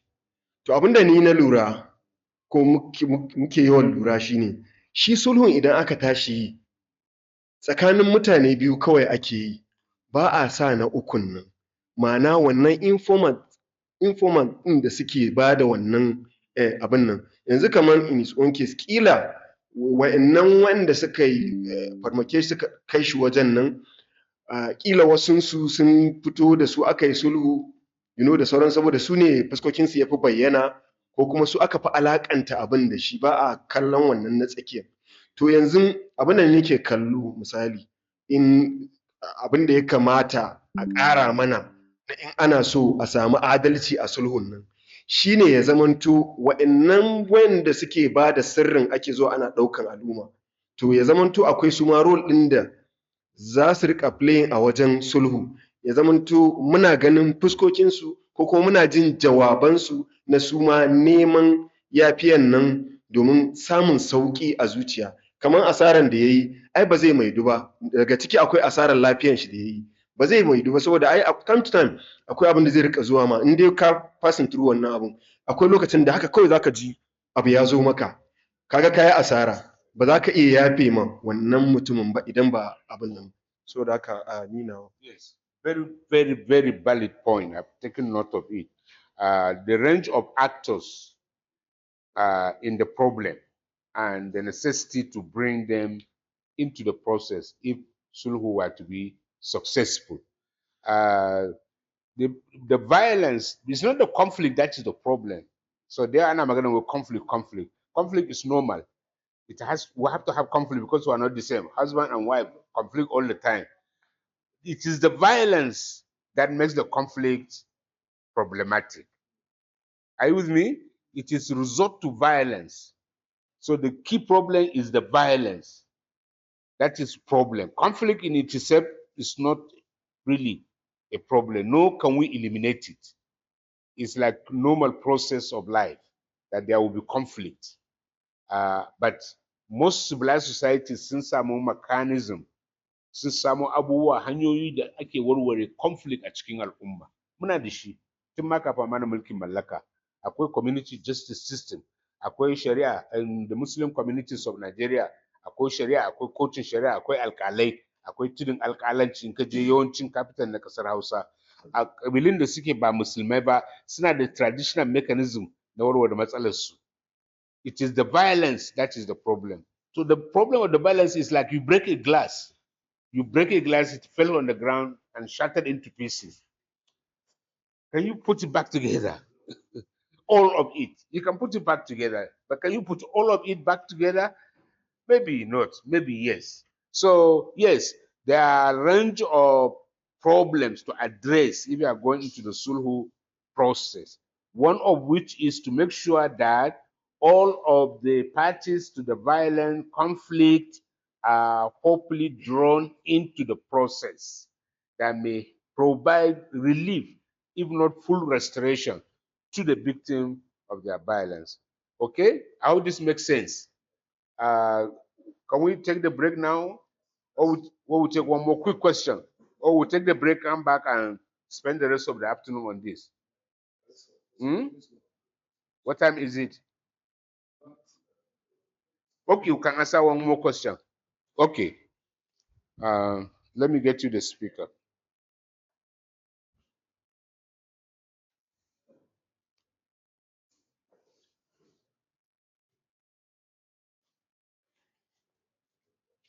Thank you, sir. My name is Hayatu Noura Ashafa from Interfaith Mediation Center. Okay, I just while listening to my brother over there about the engaging all the stakeholders involved in conflict, I think from my experience working in Katsina for 5 years as a state coordinator under one of the projects we did in Katsina, and we actually specialize in early warning, early response mechanism, where we have community peace observers at local level, and we also have CMRC, Conflict Mitigation and Management Regional Council at state level. So we have foot soldiers on ground. And at our own capacity, we try to see how can we do that mediation within communities. And I could put it to you, one of the most dangerous among all these things happening is the informant you just mentioned, because they are ghosts. Nobody knows them, and they live with you. In fact, there was a time we were having a program in Katsina, and someone said, "Kakuyi mamaki a cikin mu nan akwai informant within even your CPOs." So they are very kind of hard people to deal with. And in kana ka duba kuma a addinance ma, I think for me, based on the experience I have, it's better they remain ghosts and repent than su zo table in sulhu su ce ai mu 'yan informant ne. Because if someone accepts cewa okay kun zo table in sulhu, someone might who was a victim might use that against them, unlike the M bandits that they were very known, or Boko Haram for instance. So I think for issue of the informer, what we actually did, we actually in Katsina we did a mapping to see why are they even informal at first place, and we realized akwai issue na poverty. You see, most of them, that's why you even see some of the Miangua, Matem Miangua, all these key people, stakeholders are also informant in some states. So how can we build the capacity in terms of using the faith-based approach? Muna da ayoyi barkatai a cikin Qur'ani, we have the Bible quotation who go against all this. So we try to preach to them and also to liaise with the Katsina state government, then Masari a lokacin, to see how can we build capacity of masu unguwanni I think we built this, we brought this up in Katsina State. How can we build capacity of Masu Ngweni? Because we realize that the level of which some of the Magadai are involved in this issue is very high. In Maka go deep, you see that it's issue of poverty and abasu kudini. So how can the state government also take initiative to see how can they build the capacity in terms of maybe increasing their allowance on all those things that at least Koda Ma Anzoma, the one thing, it will be something bigger than even the government can do. So I think for just to add to what you said, it's very difficult to deal with them. But for me, I feel like there is need for all these NGO or stakeholders, especially faith-based organizations, to use their faith approach to preach and also engage each of everyone in the community to see even at the empowerment level and also capacity building in terms of letting them knowing the impact of what they are doing to their own people in the community. Thank you. Yes, very good point. We are going to close shortly, but you make your brief also. Okay. I just want to make a comment on something he mentioned. That, hello, hello, my name is Marjana Abdullahi from National Human Rights Commission. Actually, I want to share a program I attended with an international NGO. Well, they don't believe in poverty, and they made. Hello. They can hear you. Hello. I actually attended a program some time back in which they don't believe in poverty. And they made us to understand a strategy. If you work hard, they were trying to pursue one certain young man who was hawking and for like some months. Averagely, what he makes in a day is like about 6,000 with his wheelbarrow, pushing things. Imagine the calculation in a month. He makes almost 300,000. That is what some of us teaching, working, don't even earn. It's you about self-respect, choosing not to. It's not about you saying it's poverty, the government is not helping you. Some time back, I also listened to an interview of somebody making guliswa in Kano. From that only selling sweet, she was able to build a house of her own and made a life for herself and her siblings. So we should not bring poverty into it. It's self-interest. And if we keep educating them from young age, and you should start something. As little as making henna, they make millions a month.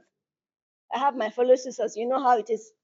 Averagely, if you want to make your leg and hands, the little you pay is 5,000-6,000.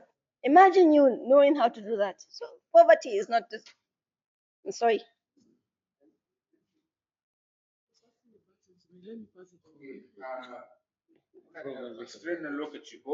And I know many of you will want to go, maybe after the break, they may not come back with us, and they have something to share.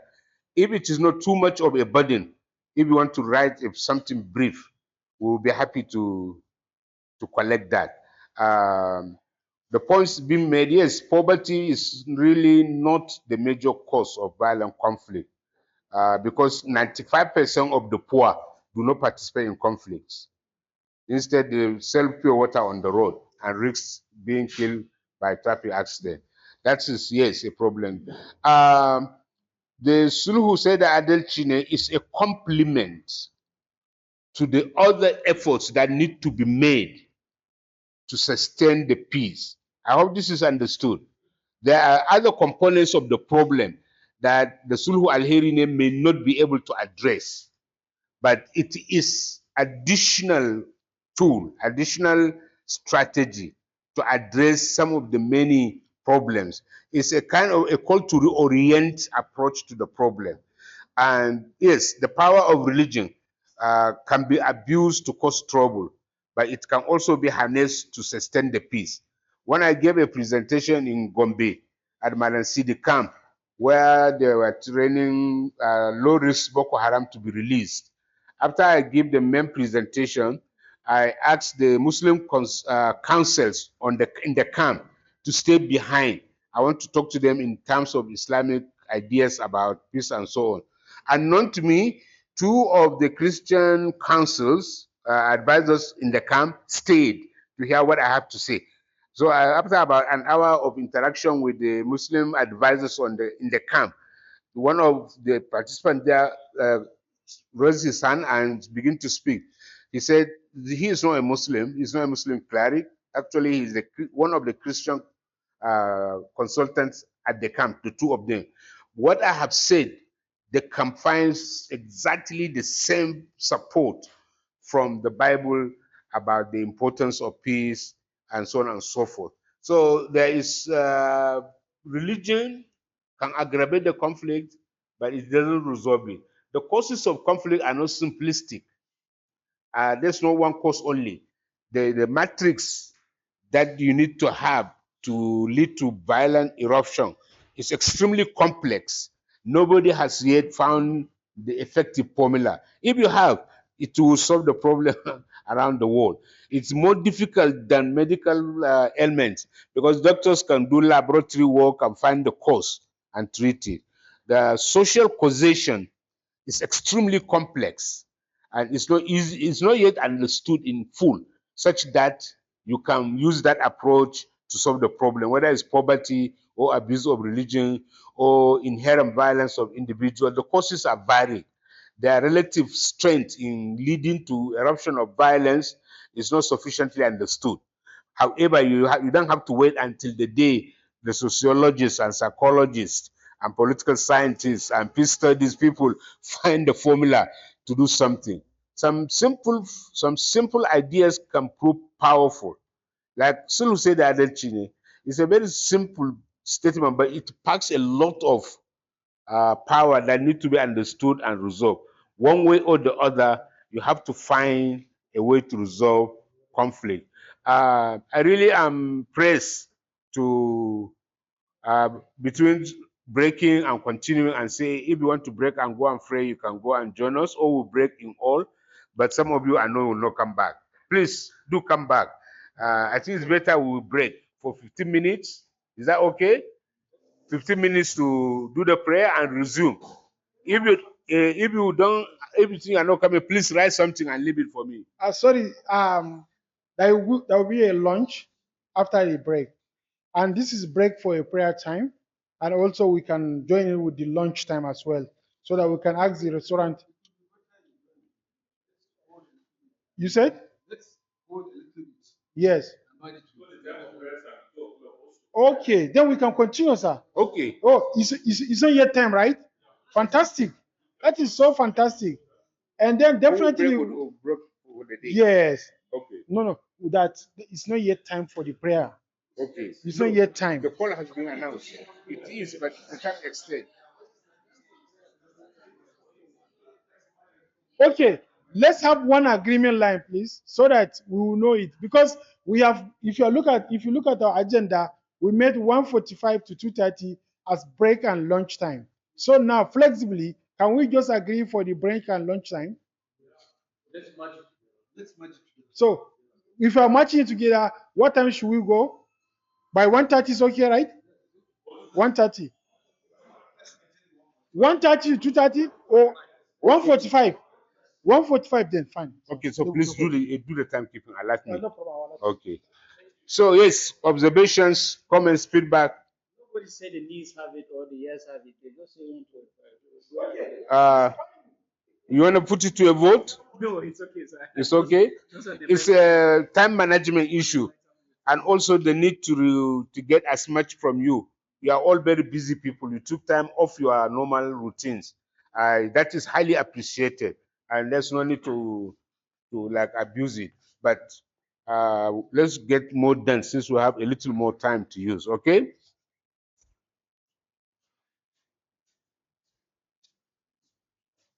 Yes, sir. Thank you, sir. Uh,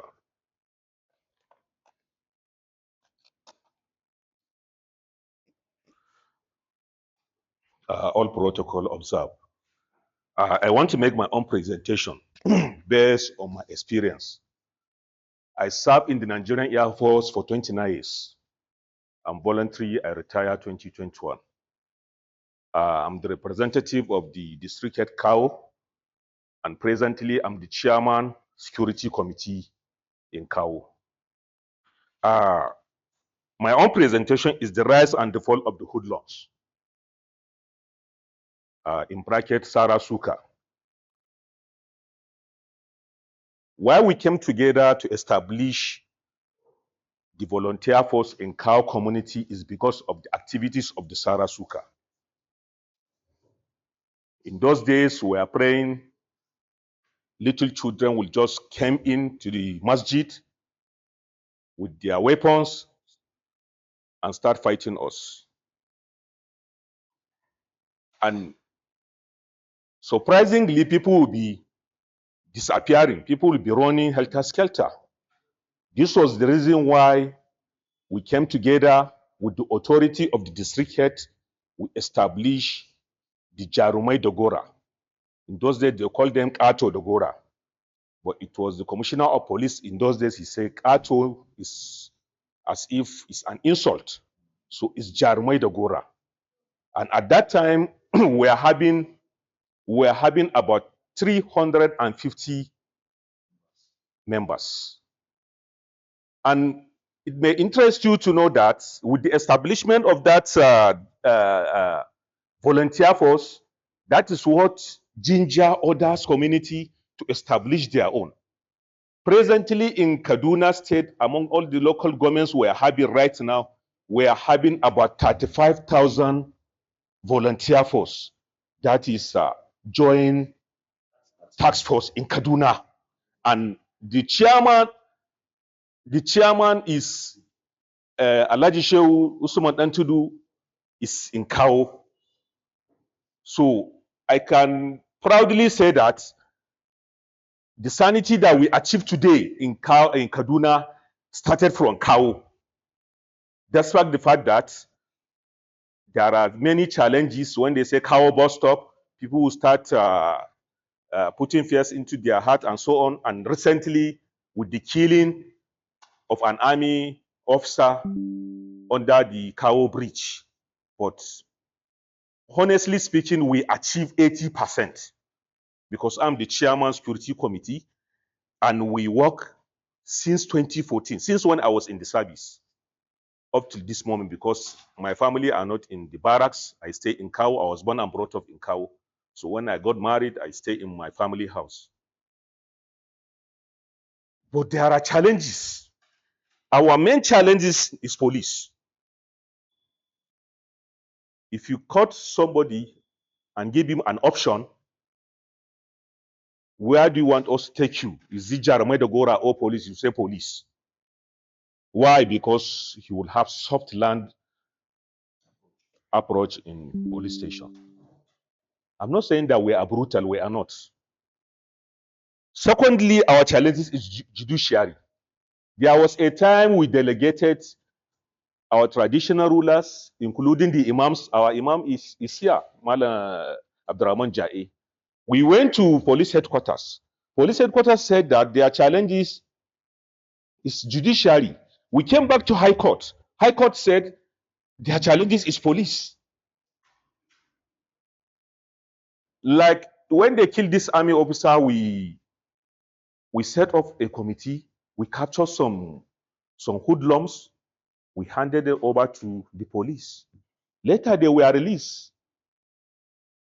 And they will tell you that there are only 5 charges that you make that charges on unbailable offense. They mention that 5 charges. Among them, there is no Sarasuka, there is no hoodlums, because Sarasuka is a new method. It's not included in our own constitution. Thirdly, financial support. Those, our Jarumedogora, they are volunteer force. Some of them, they will leave their own work, personal work. We have carpenters, we have painters, we have a lot of them that used to do this handwork. They will leave it and go and make peace in our own community. Then some residents, especially women. If you arrest a boy, the woman can tell her husband, don't come back to my house until you go and release my son. If you meet a soft man, he will come and start fighting us. So women, they are also our challenges. I did not include this until that my sister lady, that she said she's from human rights. Human rights also, they contributed in our own misfortune, because there is what we call fire for fire. Even in the military, there are certain things that you don't wait for orders. If you say halt, who goes there? You see a threat, you are allowed to fire. If somebody attempt to fire me and I fire him, there is no injury in me, he will run to my sister's organization, Human Rights. They will start bombarding us with slogans. Human rights, you have to revisit some of your policies. Lastly, security is everybody's business. Like we are talking about informants. There are good informants, there are bad informants. Like maybe we follow some certain hoodlums, you will see some people will stand. Where do they follow? Wallahi, they will not show you. They are afraid, they are scared. So security is everybody's business. One Friday, we wear our traditional attire. After Friday prayers, we learned that some people came and attacked certain individual. We follow them. Wallahi, they were laughing at us. See them. Instead of them to join us, they will not join us. So there are positive informants, there are negative informants. So we the volunteer force in our own community, we require positive informants. Tell us where they are and so on and so forth. And last but not the least, the issue of this Sarasuka, the main thing is this drugs. Drugs. Even the NDLA are not helping us. You catch somebody smoking Indian hemp or taking drugs. If you take them to NDLA, they will tell you that there are certain grams that if you are caught with, you will be prosecuted. If that grams is not up to that number, they will just consult that person and release him. So even NDLA, we work with NDLA, we work with police, we work with judiciary. In fact, we are surviving by the grace of God. Thank you very much. Is there any room for Sulhu in your organization? Actually, when we started, there are Sulhu, there is no Sulhu. But we decided to make it Sulhu is by force. There is no any, sometimes if I talk, see, Imam is here, they will say I'm using my military this thing. You don't expect me after spending 29 years and voluntarily, I put paper, I say I'm okay. It's not that I was dismissed also. You don't expect me to revise my own something that I was built off with. I joined the service immediately after secondary school. I improved myself up to university level. I have masters in complete peace and strategic studies in Kaduna State University. Presently, I'm doing my PhD in Bayero University, Kano. So I improved myself personally. You don't expect me to revise what I was, it was inculcated into me to be what I am today. I cannot drop it. So even Imam, during the meeting, the Sarki, they will say, I'm using military. No, I'm not using military. It's what I brought upon. Sulhu is Doli. That is yours. Thank you very much. Thank you. Yes. Please, all right. Briefly. yeah, briefly. Thank you very much. Thank you, sir, for your service and best wishes on your PhD. Please, I would like to ask the pardon of the house wearing shades. My eyes are sensitive to bright light, so I have to use dark shades. For the brother that mentioned talked about informants, I think they are also criminals equally, and we should treat them as that. Anybody who would inform on you to get harmed or to get killed is equally a killer. So if this kind of informants are apprehended, I think they should face the full force of the law. Then the talk about the Kaduna conflict, it's a coin with two sides. I think the one in the southern Kaduna started with the decades ago with the farmer herders clash and then transitioned into a religious conflict where you had the Kasoma Gani conflict some few years back, some sad, and then pockets of conflict here and there, which are very sad. And then When you come back to the northern part, you have the Burning Gwari issue, the Giwa, the banditry and all. I think these are two, like I said, these are two issues of the same coin, but I think the approach to settle or to have sulhu would have to go through different processes and methods. For the Southern Kaduna, I think relatively for the past, credit to this government. I'm not a politician, I'm not an APC person, but credit to them. I have to give credit where credit is due. So far, we haven't had a serious case of conflict between either the Fulani and the people of the Southern Kaduna, or probably they have not been reported, but so far we haven't had a serious one. I think that is something to commend. And the process that followed was where you compensate those who were affected, and then you bring major key players to the table, discuss and carry out justice, like Prof earlier said, provide them with these basic amenities that they need, provide the Fulanis with lands where they can graze, and then provide the farmers the lands where they can farm, and also ensure security and protection for these farmlands and for grazing, and then the farms for planting. And I think that has worked so far. There has been I attended a program just a few weeks ago. I think a roundtable discussion, sustaining peace through dialogue, by DIWA, where we had testimonies of people from this part of the state, the southern Kaduna, where we had Muslims and Christians testifying that it was a sensitive area back then, but now with the intervention of CSOs and organizations such as this, they have been able to they're going to have peace and understanding between, and everybody is involved, from traditional rulers, religious leaders, and all key stakeholders. I think that is one way to go about that. But then the Bernungwari issue and the Bernungwari and Giwa issue of bandits and everything, there is this allegation that the government is paying bandits not to attack or not to kill people. I think Marinas Erifai a few weeks back in his interview in Channels TV made mention that the government is paying bandits, and it's a national policy. And well, they have their reason for that. But I think paying bandits or paying people to not to do anything is as good as enabling them, and also encouraging others who are not now to be interested and probably venture into it. Because if I get paid not to attack people, then it's easy for me to become I just carry a gun and say I'm a bandit, and then I get millions. And then on the other hand, you have those who have been affected by this banditry, who have been kidnapped. You have people in the urban area, also people in the rural areas who have been kidnapped, their lives destroyed. What about them? What is the compensation for them? And what is justice for them?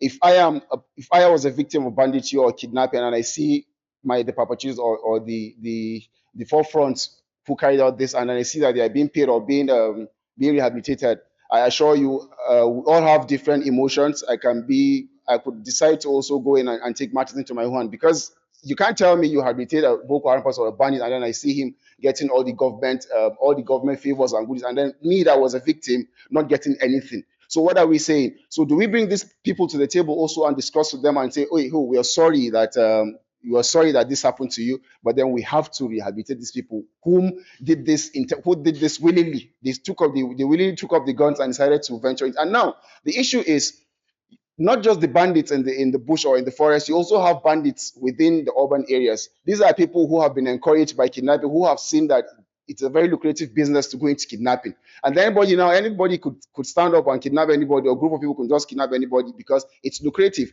And now the law, or should I say the law doesn't go full length in investigation and trying to apprehend these people and bring them to justice. No, you find out that most people who have been kidnapped, you hear the news that police have rescued so kidnapped person, but then underlying story is the people's relatives or friends of the victims come out and say we had to pay ransom.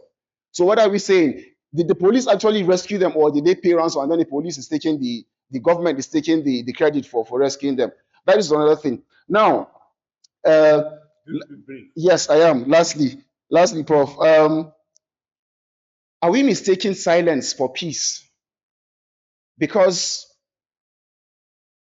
if we are talking about rehabilitating these bandits and everything, and then the normal citizen who has been affected is quiet, sitting down, is it that there's peace all over? Is it that he's just silent because he doesn't have a means to air his voice, or he doesn't have a means to get justice?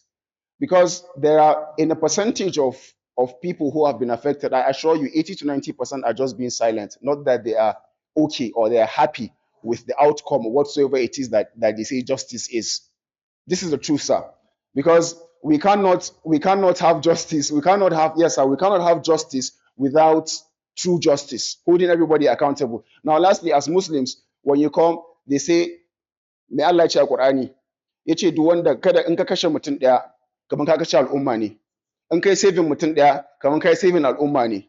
So now, if a bandit who has killed tens of hundreds of people is being pardoned, what do we go? What do we say to our own spirituality, to our own faith as Muslims and Christians? Because I also understand that the Bible says, "Do not kill," and who kills, the justice is killing also. So these are some of the issues, sir. So I want us to have a clear view of what. Yes. I want us to have a clear view of what justice is between the whole thing. Yeah, I'm done, sir. Thank you very much. Be just to them. Let me just reiterate. Let me just reiterate that Sulhu said adultery is a complement to the whole host of other activities that many people are doing. Nobody can be forced to come to Sulhu said adultery. If you want to try your luck with the formal criminal justice system, you have that right. It can be taken away from you. And not every culprit is suitable for Sulhu al-Herini. The complexity of the problem, the size of it, requires that all possible instruments to address it should be on the table, not should be excluded. The power of the victim, the pain in the heart of the victim, is not easy to extinguish.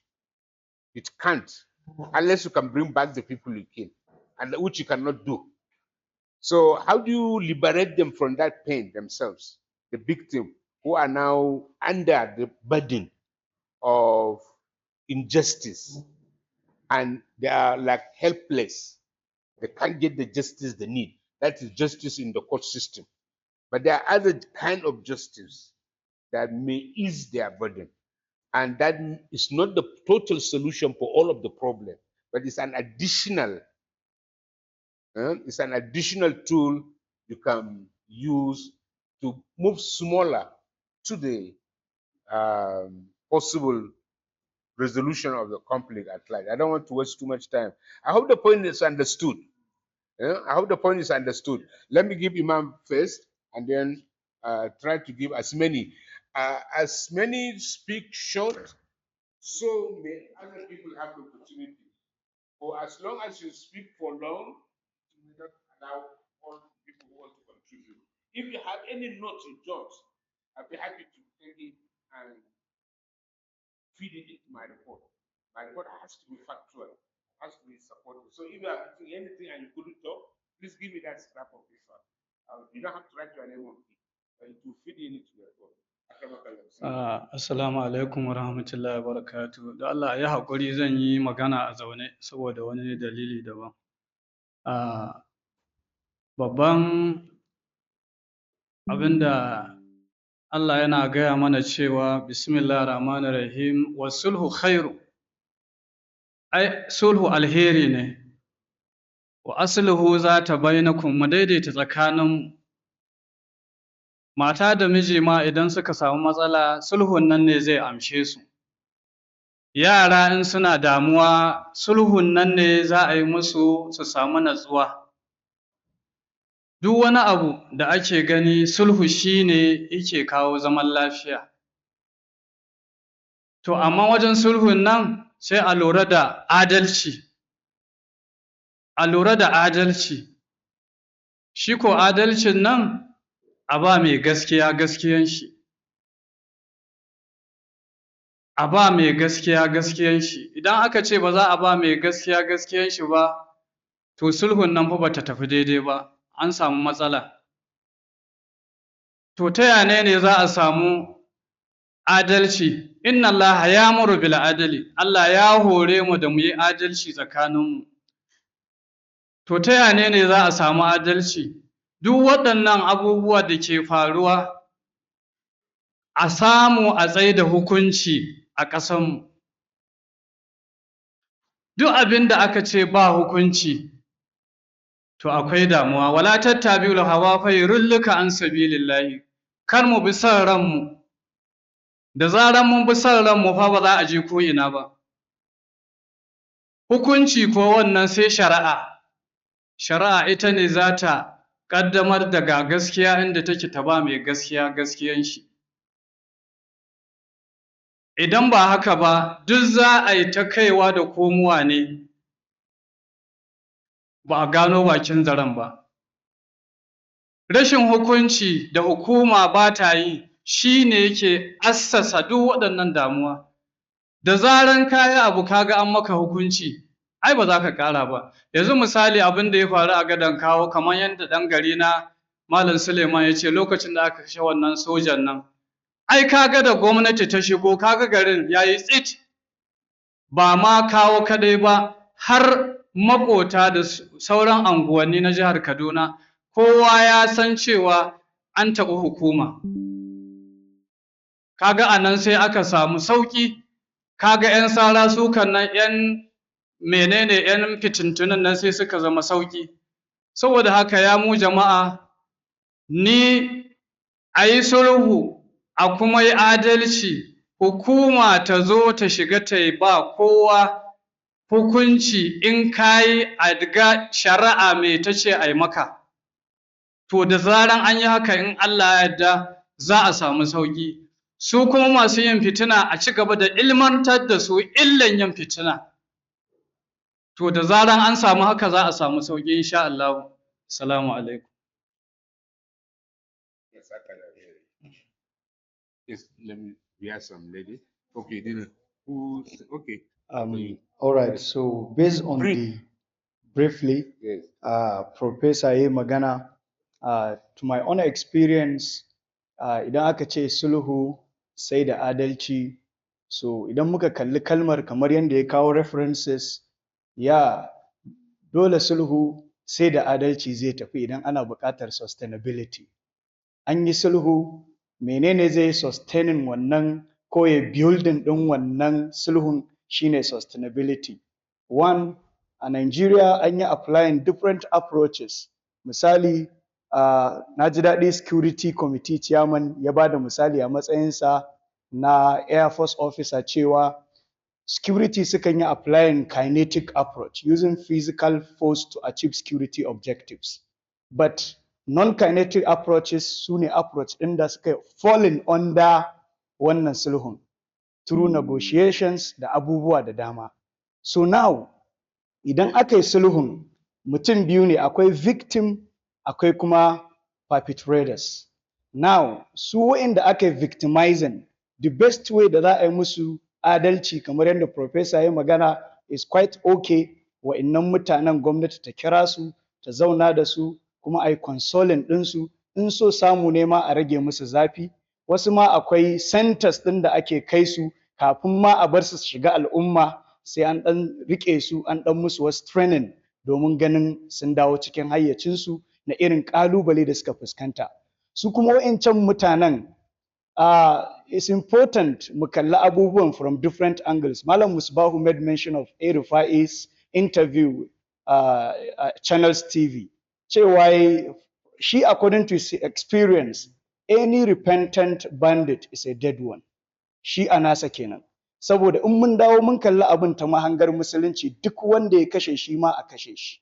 Mutanen nan sun daɗe suna kashewa, so the best option da za a musu adalci Islamically a kashe su. In mun kuma kalli abin ta wata siga, ba masu da ilimin addinin, ba ma sa sallar, don wani ma bai san juma'a ba su a cikinsu. Sun kama mutane, in ka ce musu ma yau juma'a, su ba su ma santa ba, ba ma su san asabar lahadi ko wani abu ba. To wa'innan mutanen akwai ƙarancin ilimi. The best way shine a ƙara zuwa a kalli grassroots na courses ɗin. Na farko, mutanen nan suna buƙatar a ilimantar da su ta kowane fanni, addinin musulunci da kuma boko na zamani.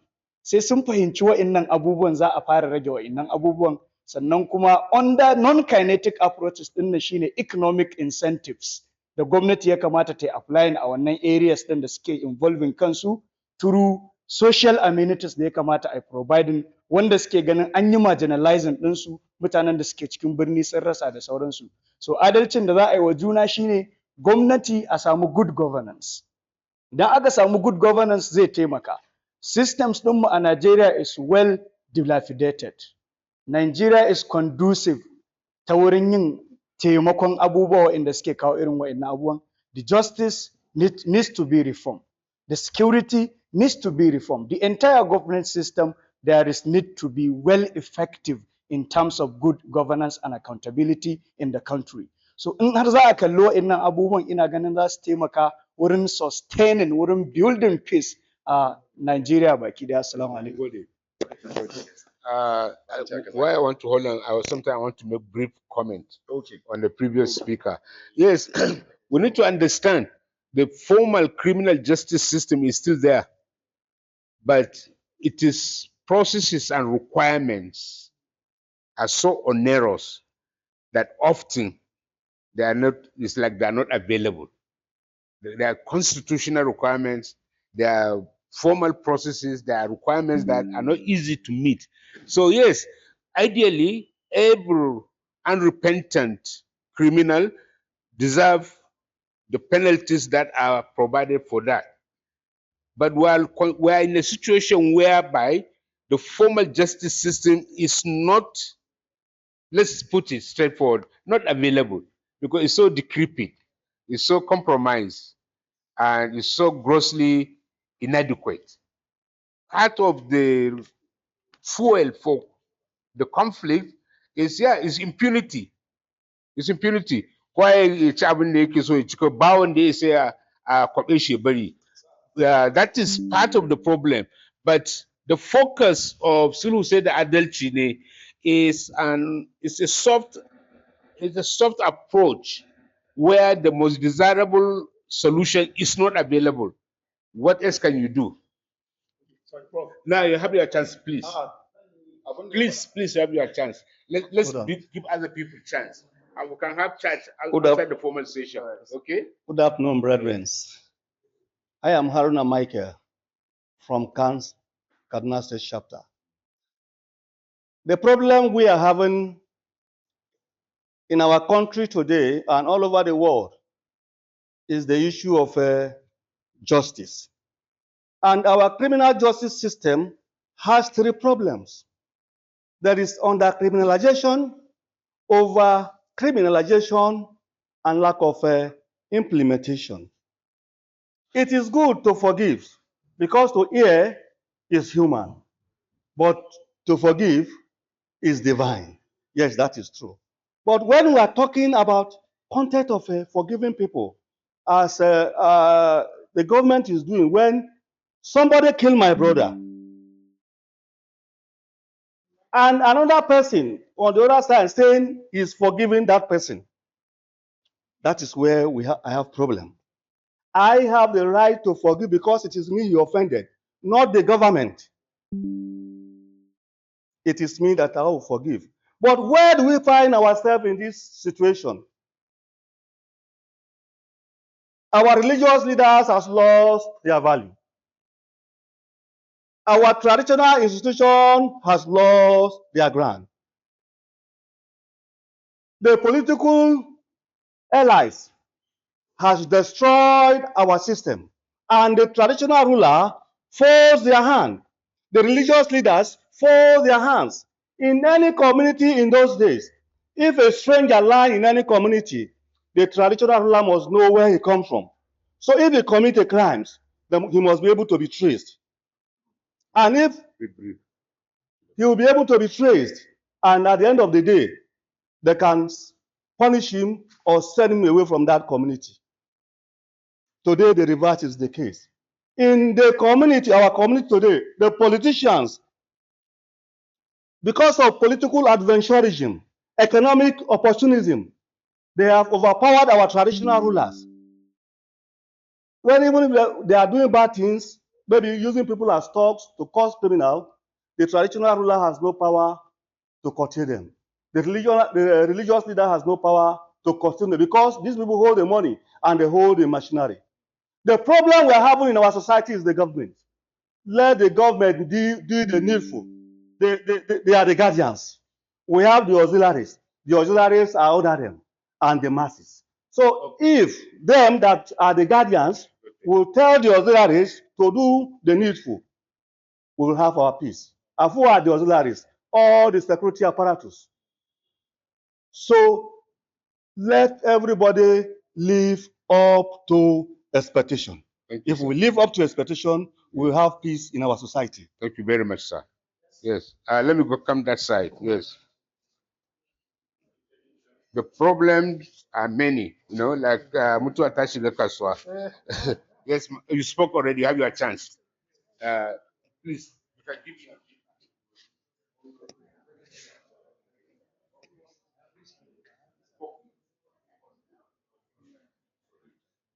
Madam, okay. So many want to speak, and so many want to speak at length. Take, take note of the fact that the longer you speak, the less you don't need to repeat points that have been made. Please, don't need to repeat points that have been made. Like our criminal justice system is dysfunctional. You don't need to waste time saying that again. Please, go ahead. All right. Good afternoon, everyone. My name is Madinat Lawal from FRCN, Supreme FM to be precise. From all that has been said, what I understand really is that this sulhu is something that is very interesting and very complex. In as much as it can solve a lot of problems, I think our approach towards it does matters too. Because I believe if someone can come out to tell you that okay, he has done this, that means he or she has confessed that he has done a crime, isn't it? Then you know that this person has done a crime. That is the ticket for that person to come to that particular sulhu, isn't it? Because you have confessed, everybody know that okay, truly you have committed this crime. Now, in order for the person that you have committed this crime against to get a closure, or the family of the people, the person that have been offended, or the victims to get closure, it is the law of nature that a person who commits crime should get that's the person that crime has been committed against to get justice, and this way the person that has committed the crime should serve their term. You don't have to kill the person. The person doesn't have to spend a whole lifetime in prison. But for the fact that you let the person know that, okay, you have committed this crime, then you need to spend time in a correctional center. And for the person to be able to be accepted into the society without people raising eyebrows, the person will go through psychological training. You know, you teach them skills, they become better people so that they will be well accepted when they enter into the society. Not just that, okay, oh, this person has repented, and the person just accept, okay, for you to be happy, this person is saying he's sorry. Nature does not accept that. We are not wired that way. It is not the way we are created by Allah. Let me repeat. If your point is our governmental systems and institutions are corrupted, are too weak, they are not working, save the time. That's not in dispute. The point we're thinking is, are there some alternatives that are less depressing than looking at solution from the government? Are there some initiatives, like some of you are working in private initiatives? That is should be the trust of our conversation. Can the idea of Sulu say the Adelchine fit into some of the efforts you are making? Don't spend too much time explaining the problem with Nigerian governmental systems, okay? Aja, you want to speak about human rights. You want to speak about the human rights response to the comment on human rights. Make it very brief, please. Yes. Make it very brief, please. Hello, everyone. I wanted to. Please, one house, please. I just Speak want to. Hello. I just want to explain myself. We at the National Human Rights are not in support of Speak any. louder. Hello. We at the National Human Rights are not in support of any criminal, and we don't support anyone. And what I want you to understand is there's also another section we have, access to justice. When you go to court, you are not satisfied with what transpired there, you can come to the National Human Rights Commission and report. We'll make sure, and our services are free. You don't have to pay. That's all. Okay. And Thank you sorry, very much. we have a lot of people parading themselves as human rights. We are the National Human Rights Commission. Please make sure you verify that. And please, with the gentleman, I have a paper to share with you. after this meeting. Please, Thank you. give me the paper also. Mhm. Your neighbor has been itching to speak. Make it brief. Good morning. My name is Umar Abubakar Mohammed from Ministry of Human Services and Social Development. I want to talk from the preventive angle of insecurity and other conflict that is bedeviling northern state and Nigeria at large. The issue is there is a committee of which I was part of it, set up by the Ministry of Public Works, chaired by the commissioner, in order to sanitize the Kaduna state in terms of security threat, of which Mai Martaba Hakimin Doka was part of the committee, Bunin Zazzau, and Mai Martaba Hakimin Kao, Damokonzo is part of the committee, of which I wrote a proposal because I'm representing my honorable commissioner, how to evacuate all the destitutes under the bridge and all the flashing point of which we include 3 senatorial districts, to evacuate them and repatriate them back to their states because they are posing a security threat in Kaduna state, of which the SSD was the one that even called for the establishment of the committee, of which we are part of the committee. We wrote a proposal and I make a presentation regarding that all the flashing points from zone 1, zone 2, and zone 3, the people passing the night or sleeping under the bridge will be evacuated and taken back to their relevant states. Those that are in outside the Kaduna state, those that are in local government will be taken to their local government, of which we agreed, and there will be a 24-hour surveillance because even Ministry of Internal Security, their permanent secretary was also members. Operation Fishing Kada was also a member of the committee. So we have done that, we agree, and we sent the proposal to the government for approval and quick action. We did not hear anything, and it was when the military officer was killed under the bridge, it was when they now constitute a committee, and they used that proposal that we wrote for them to work. And it will not work because without evacuating all these people, because they are security threat. All these children that were sleeping under the bridge, they were not seen to become a security threat to us in the society. Thank you very much. Time is up. We're late by like 2 minutes.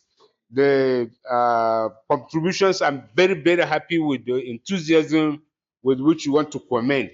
But time is not in our favor, and people have big points to make.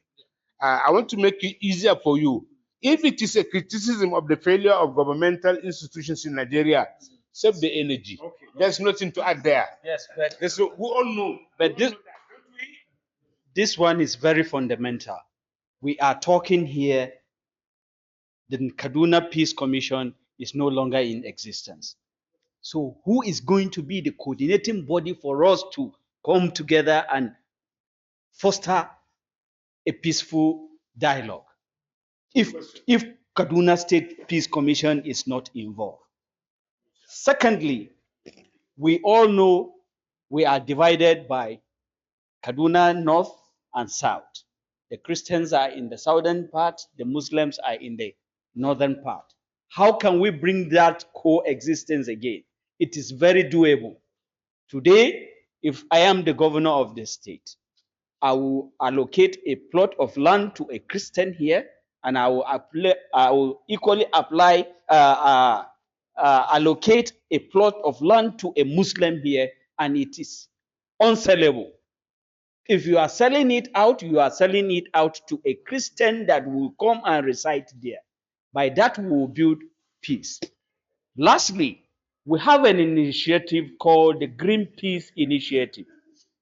In that Green Peace Initiative, we wrote to the government, allow us to bring in people from Narai to come and plant trees in Kabbalah. That is a Christian dominated community should come to a Muslim dominated community. When you take boys from Sabon Tasha to come to a Hayin Banki and plant trees, and you know tree planting has one thing, you have to nurture it. You plant it, and those here will be nurturing it for you. You will be coming to see it, and that will bridge the gap of conflict. Thank you very much. Lastly, politicians, if we decide today to say siyasa haramu ne because they are not meeting up to campaign pledges, what will be? Boko Haram will not be anything. I will be a part of siyasa haramu ne. Thank you. Okay. Yes. All right. Thank you very much. On the Kaduna Peace Commission, actually, we were at SSG's office earlier when we came in last week. We tried to engage and see how we can be in contact with that commission. However, first and foremost, for us to allocate the allocation, the previous venue that they were, we couldn't find them, and we were able to be redirected to Secretariat to an extent before we finally decided to go to the SSG's office to confirm this. And of course, that essentially has been scrapped. And then we try to advocate for an alternative for that particular commissions in that particular venue. And we informed that we can keep liaising with internal security, which is here. I think she will also represent our madam. And then certainly, it's part of our effort as actors to advocate for the same matter collectively. Because if government decides to scrap an agency, we will have to also tell them that this is important. Let them relook into this particular matter. Is through a consistent advocacy that we can be able to revive that peace commission. It's highly important. Thank you, sir. So, having run out of time, can we take the break now? We will still come back, or you have the energy to keep going.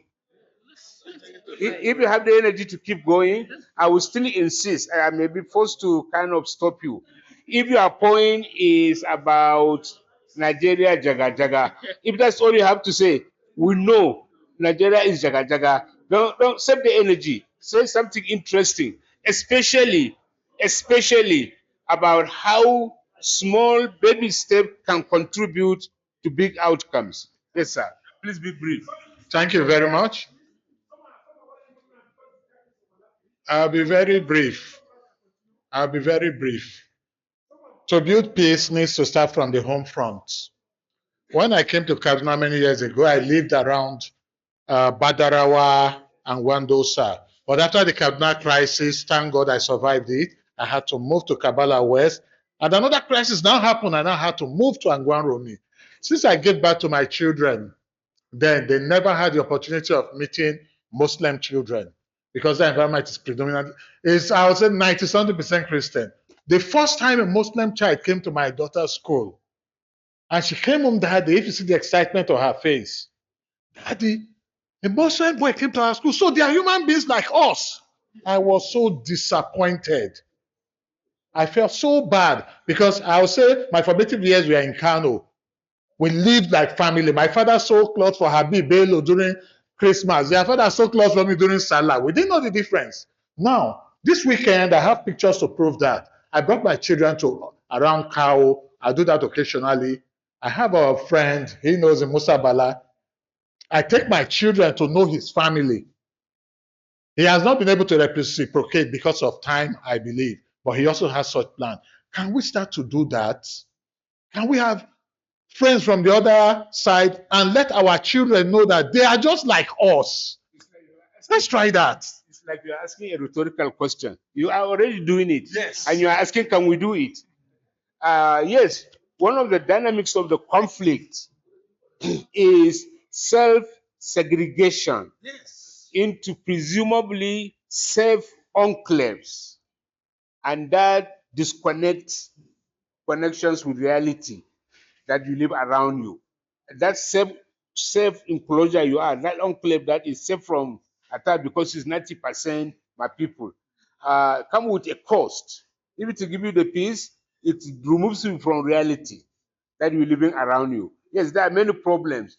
Time is already for lunch, but if you had the energy to keep going, it's time for lunch and prayer, both. Can you make it like very brief?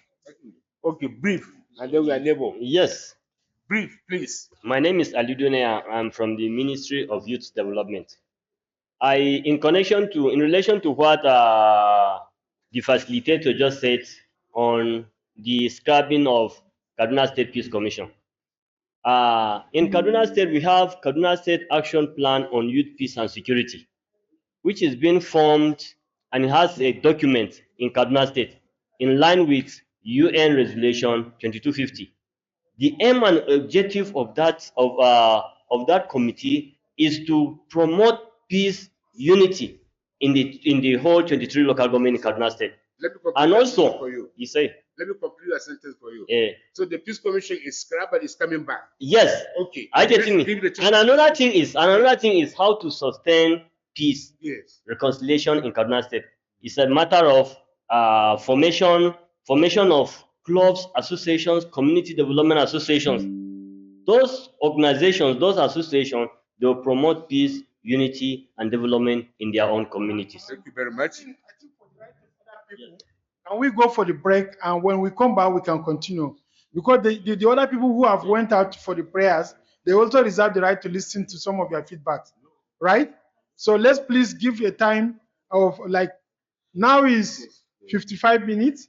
We can come back by 2:40. Is that okay? 2:40. 2:40, because we're now closing at 1:55. 2:40, please, because we equally have lunch here. Yes, da Allah mu dan ba mutanen da sun fita dama su yi magana. In sun dawo sai kai korafi a ji ko? Thank you, sir. Yes. So we are breaking now. We are breaking now. Okay. Yes. So many people have gone out. Okay. Yes. Yes. So many people have gone out already. Ba su dama su sallah su dawo. Okay, sit down. Yes, sir. Let them come back first, please.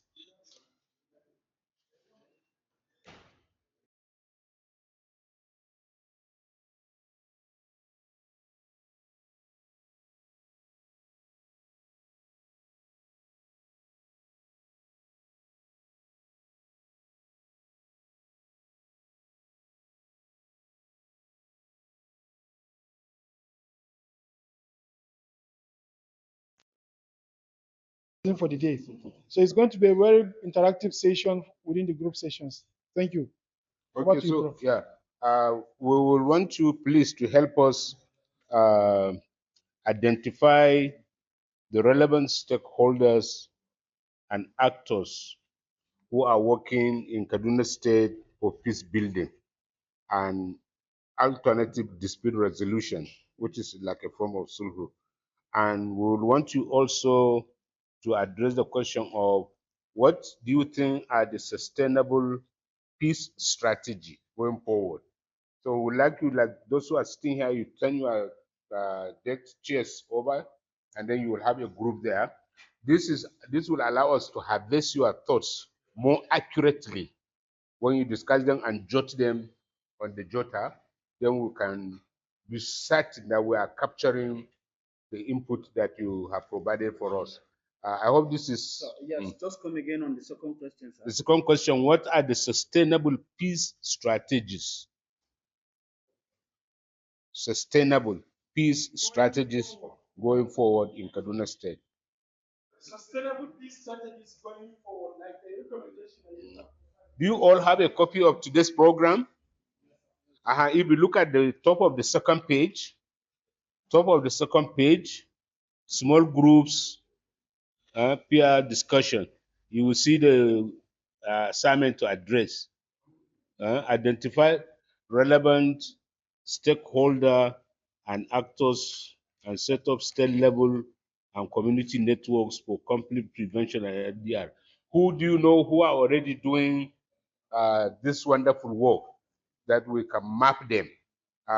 This is like finding an entry for our organization, the Greenpeace, to find entry into Kaduna State without duplicating what others were already doing.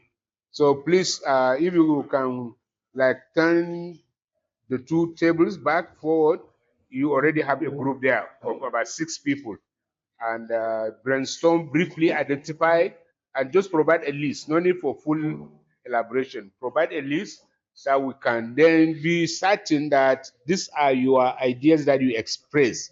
Since we didn't record voice, this will allow us to be, it's a quality assurance measure, okay? Strictly non-actors. What? Strictly non-actors. The ones you know. Okay, not Government not inclusive. Government inclusive. All actors for peace, governmental, community, and so on and so forth. All that you know of, please. Yeah, it's 6-6. But if you have no partners, you want to join them. Okay, let's be flexible. Let's be flexible. If you have 5, if you don't have up to 6, some people can come this side. Uh,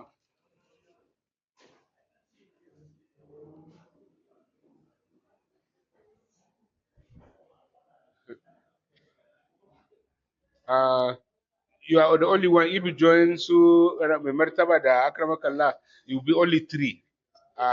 Can you join them to make 4 at least?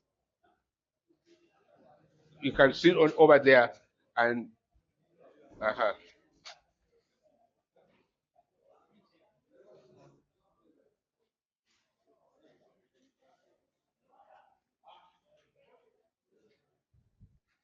you have enough group here. You are going to when they finish having their lunch. So you join hands together, please help us with accurate understanding of the actors in Kaduna State, governmental and non-governmental, community, religious people you know that are doing the work of peace. This will allow our organization entry without duplicating what is already being done. And also, we see partners. What do you think is the most sustainable peace strategy? The most sustainable peace strategy going forward? The most successful peace, maybe we'll write it on board.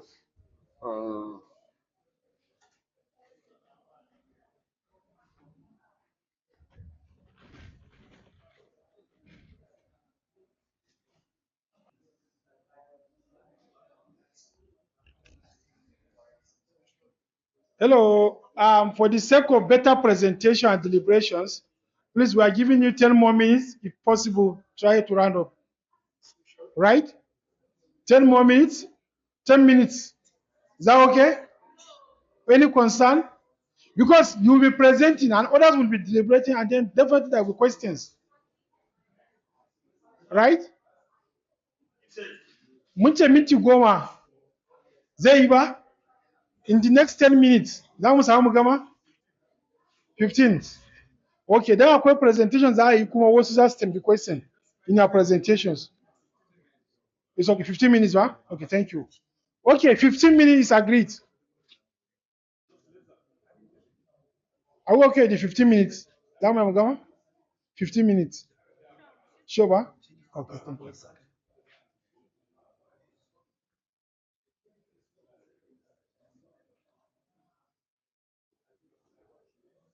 Are we okay with the 15 minutes? Yeah, sure. Okay, great, thank you.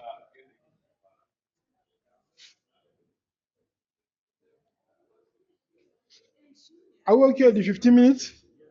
Okay, fantastic. Good. I have to ask this next. Are we okay with 15 minutes? 15 minutes, are we okay, right? Okay.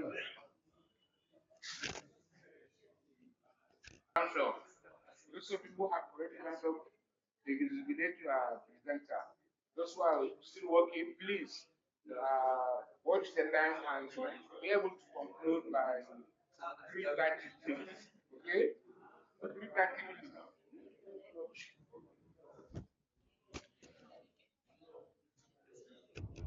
Hello. Okay, we are almost rounding up, and then time is not on our side. I don't know how far we are in this group. We are almost done. Fantastic. What about here? Are we almost done? Wow. Time is not on our side. Ba lokaci. Ku ba ku 2 minutes? To shikenan ma ku. Okay, please. How far are we? Are we almost done? Yeah. Oh, fantastic. This is so great. Good to hear that. Okay. Let me ask this group again. Sir, are we almost done? Or we are still writing? Almost done. About community view, community there. Okay, community view. Yeah? We should Yes, we should name the group gaskiya. Just since Kaimana reminded Kaloki number. Group 1, right? Fantastic. This is group 1. So guys, this is group 1, this is group 2, group 3, group 4, group 5. Please, let's name it on our own sheet. Yes. Please write group 1 there. Sir, please write group 2 here on this group. Yes. For this group, please write group 5. Yes.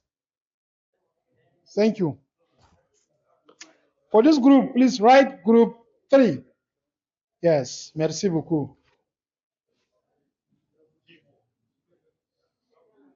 Okay. Group 4. Merci. Thank you.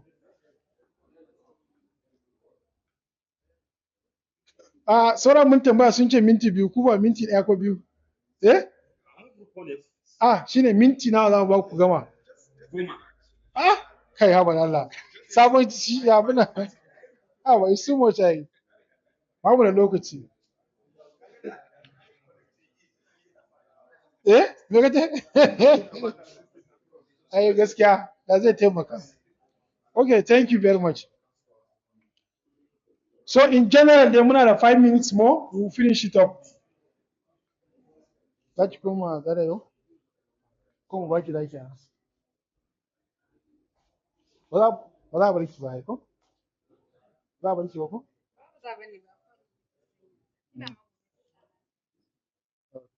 Ba matsala. Ba matsala.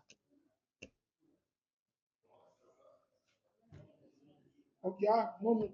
Ko ki ko abin da zaki yi. Kin san na san ki ai ko?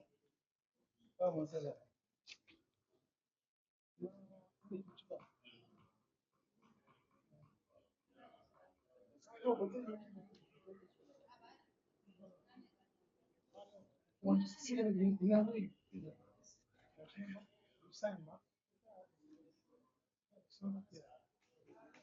Just sign it. Just I'm doing this thing for you. You sign it. An gane ba? Zan ba ki na cika. Amma ba ka wani ne zo kuma patient of yours ba ma so. Kuma for audit purpose. No, no problem. Ko ba tuwa ba ai ki ya riga ya gama. Kin gane? Ba mu da matsala. Yakan yanzu Lotko presentation da zamu yi ko community ko gajiya? Me zan yi? Zaki yi. Lafiya? Yan sanda ke da aja. Zai tsaya wajen okay cika rike musu. Zai rike musu suna ne. Lafiya?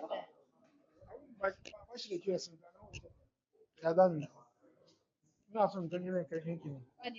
To shikenan. An yafe miki. Yake zanna.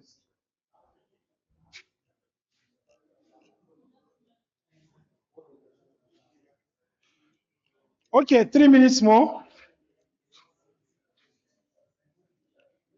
Yadda muka yi agreement, so 3 minutes more.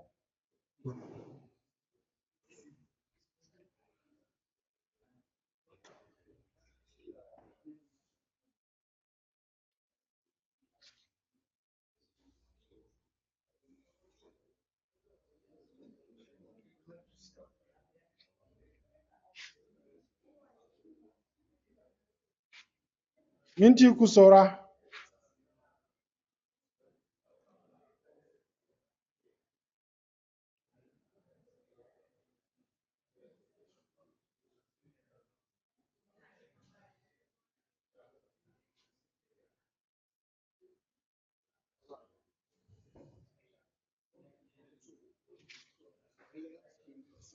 You're done.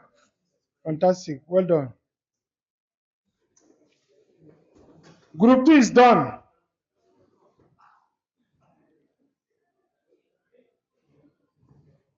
Group 2 is done.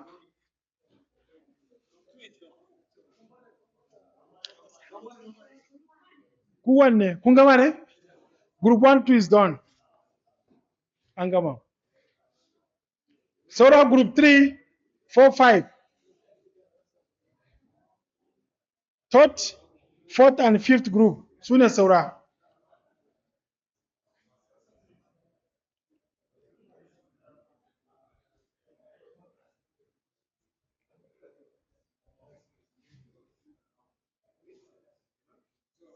Group 3 and 4, 5.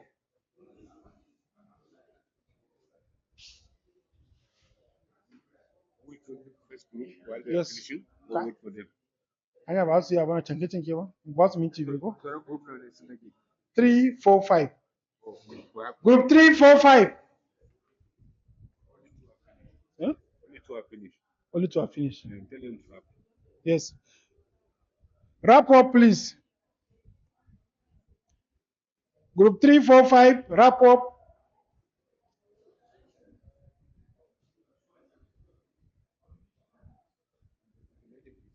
You said? Yes. Nominate a presenter as well. Group 2, Group 1. Please nominate your presenter.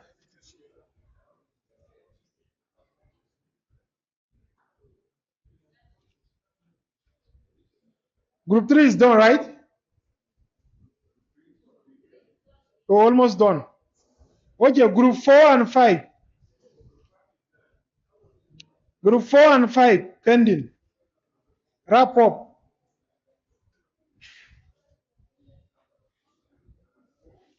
Oh, Group 3. You start presentation now? No.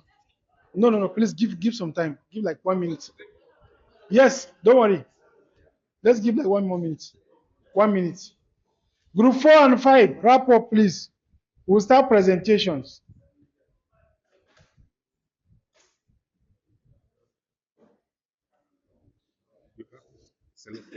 The exam round was okay. Group 4, are we done? Just a discussion, it's just the writing, right? We have agreed on the key point. Just to report, write it out. Group 5, are we done? 5, are we done? Almost. 4, done. Good. Now 5, Sorakoy. Yes, that's a discussion. That's any question. Group 5, 4, you are done, right? Okay. Therefore, the first group that finished this task is Group 2, followed by Group 3. No, followed by Group 1, then Group 3, then 4, then 5. That's the sequence of our presentations. So then, who can present for Group 2? The first group to finish their work. Yes. No. That's Manasha now. Yes. Okay, thank you. Group 2. Group 2. Okay.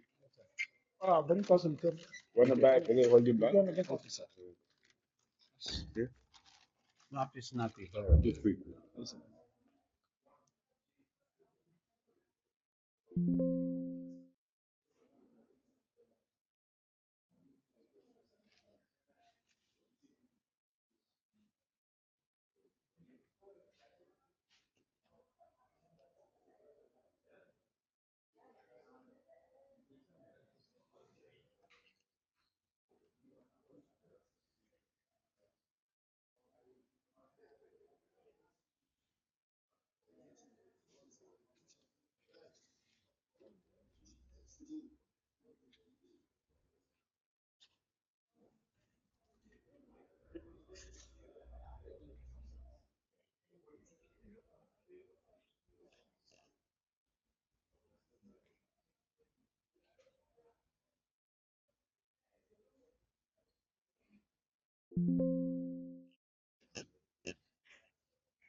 Very good.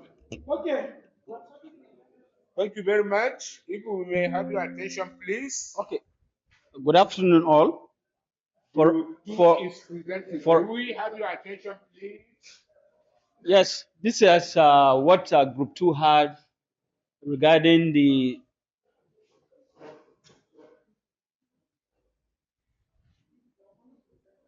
okay. Okay.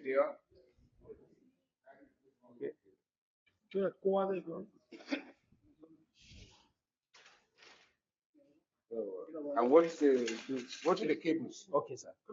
What's the cable? No problem.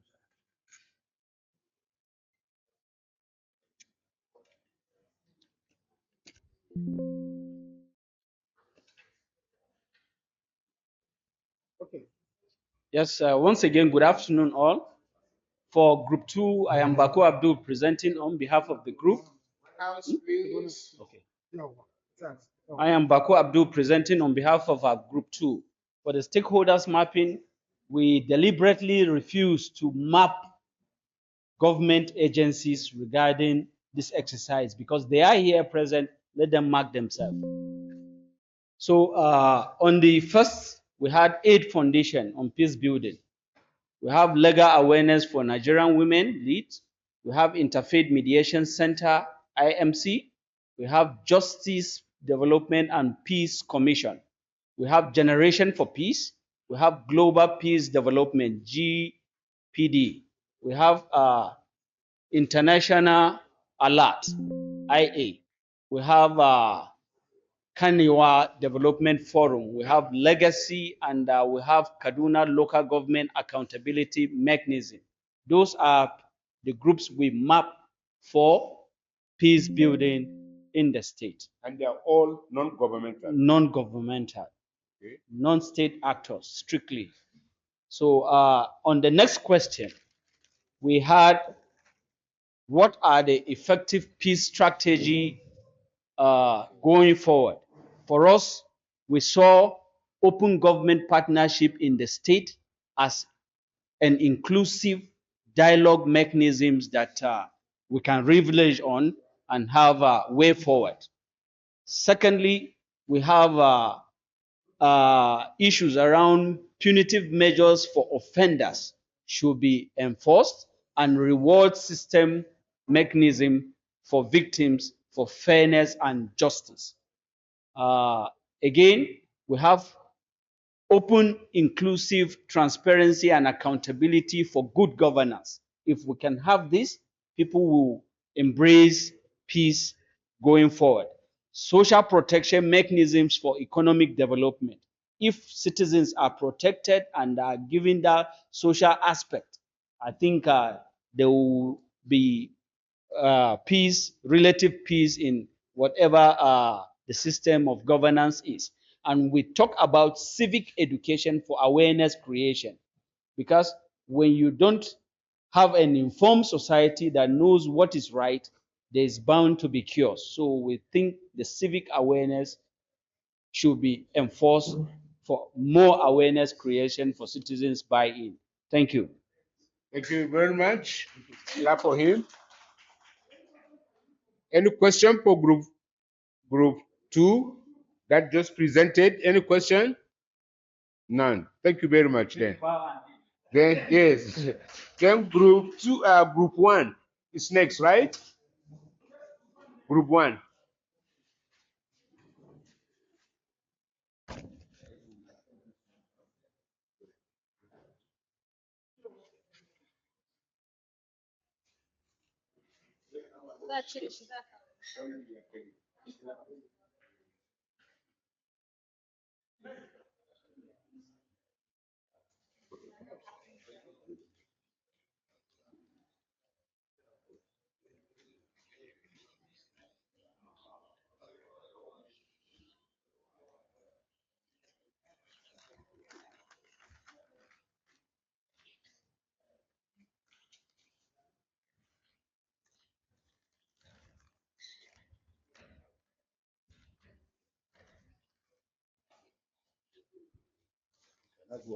Yes, go ahead. Uh, Good afternoon, my fellow learned colleague. And this is group 1 presentation. Number 1, I'm representing the group. Number 1 question, identify the relevant stakeholders / actors that are working towards peace building in Kaduna State. While these are them, number 1, mass media, / social media, religious institutions, family institutions, traditional institutions, community-based organizations like civil society organizations, National Human Rights Commission, Public Complaint Commission, National Orientation Agency, law enforcement agencies, Ministry of Internal and Security Affairs, Ministry of Human Services, Ministry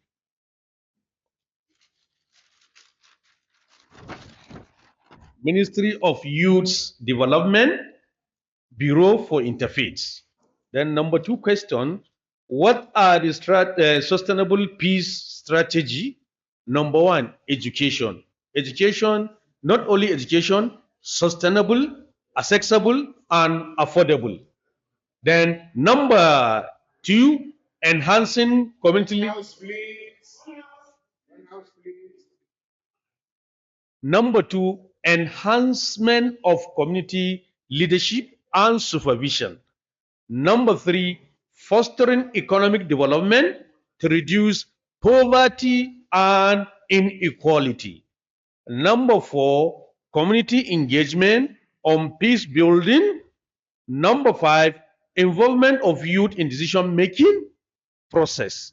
Then number 6, yes, number 6, strengthening of criminal justice system for justice to prevail for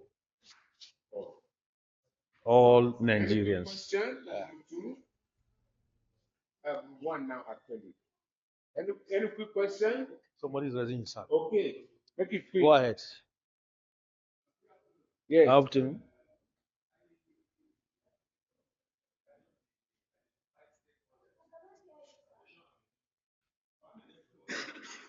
Can somebody give me mic so that let me give you.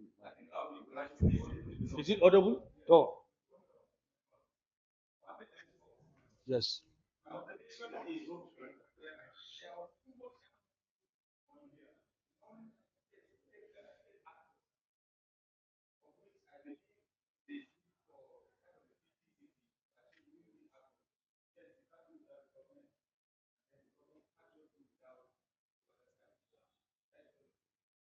Okay, that's very good observation.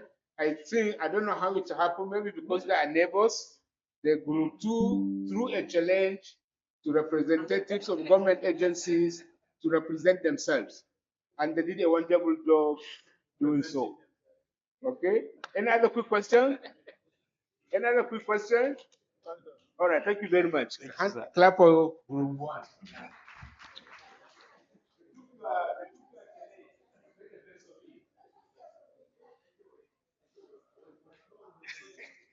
What's up? Yes.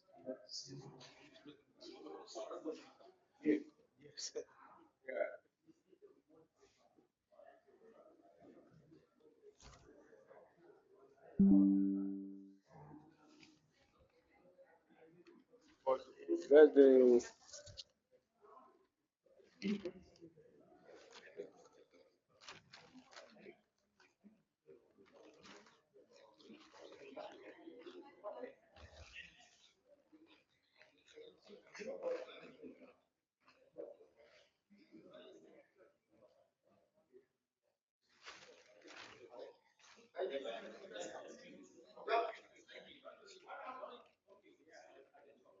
Mm. The hook is not working.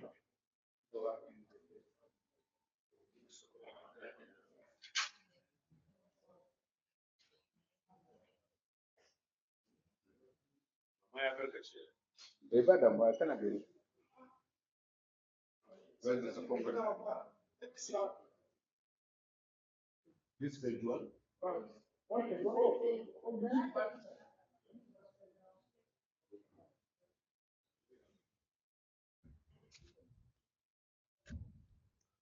Hello, I'm representing the Group 5. As you can see, traditional leaders, religious leaders, women group, and civil societies. Traditional leaders, they are the custodian of the community. They know the in and out of the community. They can summon anybody in their own community, like the Hakimi, the Sarkis, and so on. Then the religious leaders, they are the preachers, they go to their pulpits and preach the religion. Example, like Kaduna now has been divided into two. The north is Muslim dominated area, the south is Christian dominated area. So you don't expect that a pastor can come to Kaduna North and come and preach, you will listen to him. So same goes to Kaduna South. Unlike before when we were kids. When we were kids, like me as a Muslim, we grow up with Christians in the same domain. Sorry to say, we were kids, we don't know, we go to churches, we do things, maybe on 24 December, we mingle with our friends. But today, the politicians have divided Kaduna into two. If you happen to be there during religious crisis, you are in Sabo, Barnawa, sorry for you. Unlike like this, today is Tuesday, market day. You find out that those coming from Sabo, they wear hijab in case of injustice. If they happen, maybe any conflict, they will just disguise. You understand? So we just have to. We have only two things. We have to. We have to rebuild our orientation and attitude. That is our own problem in this country. Our orientation and attitude. Then thirdly, women group. Actually, this one is theory. But as far as I'm concerned, I have participated in community activities even before I retired from the military. Women are the most problematic. Let me tell you the truth. It's the truth. I'm telling you based on empirical evidence. I spoke in the afternoon last time. A woman will sell her property of what million of naira to go and bail her son, or she will just place a barrier between her and her husband. If you don't go and bring my child, I will not give you myself. You will not understand me. The fourth, this thing is civil society advocacy, peace building, and conflict prevention. The civil society are the also contributors. Then the media sensitized and aware. This is a continuation. Yeah, awareness creation through jingles and some certain programs. Then the media, then the security. Security is maintenance of law and order. The number of security we have in this country, they are not enough. Like the police. That is why that paved way for the creation of the local security, vigilante, cabbies, and also Ato Dogora, Jarame Dogora, sorry. Then the government agencies, the National Orientation Commission, Ministry of Justice, Internal Security, and so on and so forth. So as you can see, so any question? What did you answer question 2? The most effective strategy going forward. I didn't Okay. get you. We have 2 questions to answer. One, agencies and actors and players in peacemaking. One, what are the most sustainable strategy going forward? The most sustainable strategy is the community policy. All right. Thank you very That much, is sir. just it. Thank you very much, sir. But mind you, if you create a state police, the government can also use them as their political tools. Okay. Noted. Thank you, sir.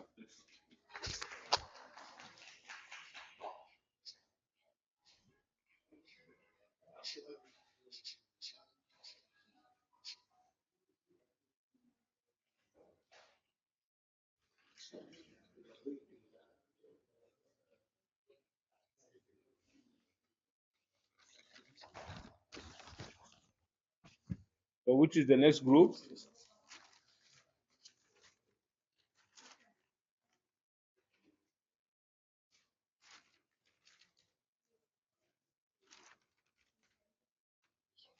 Fine.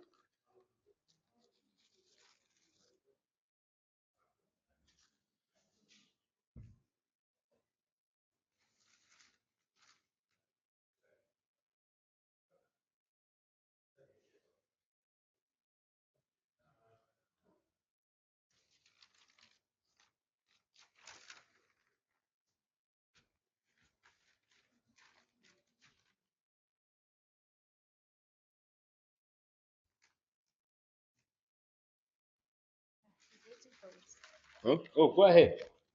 Sorry. Have the mic. It's not working? Why is the working one?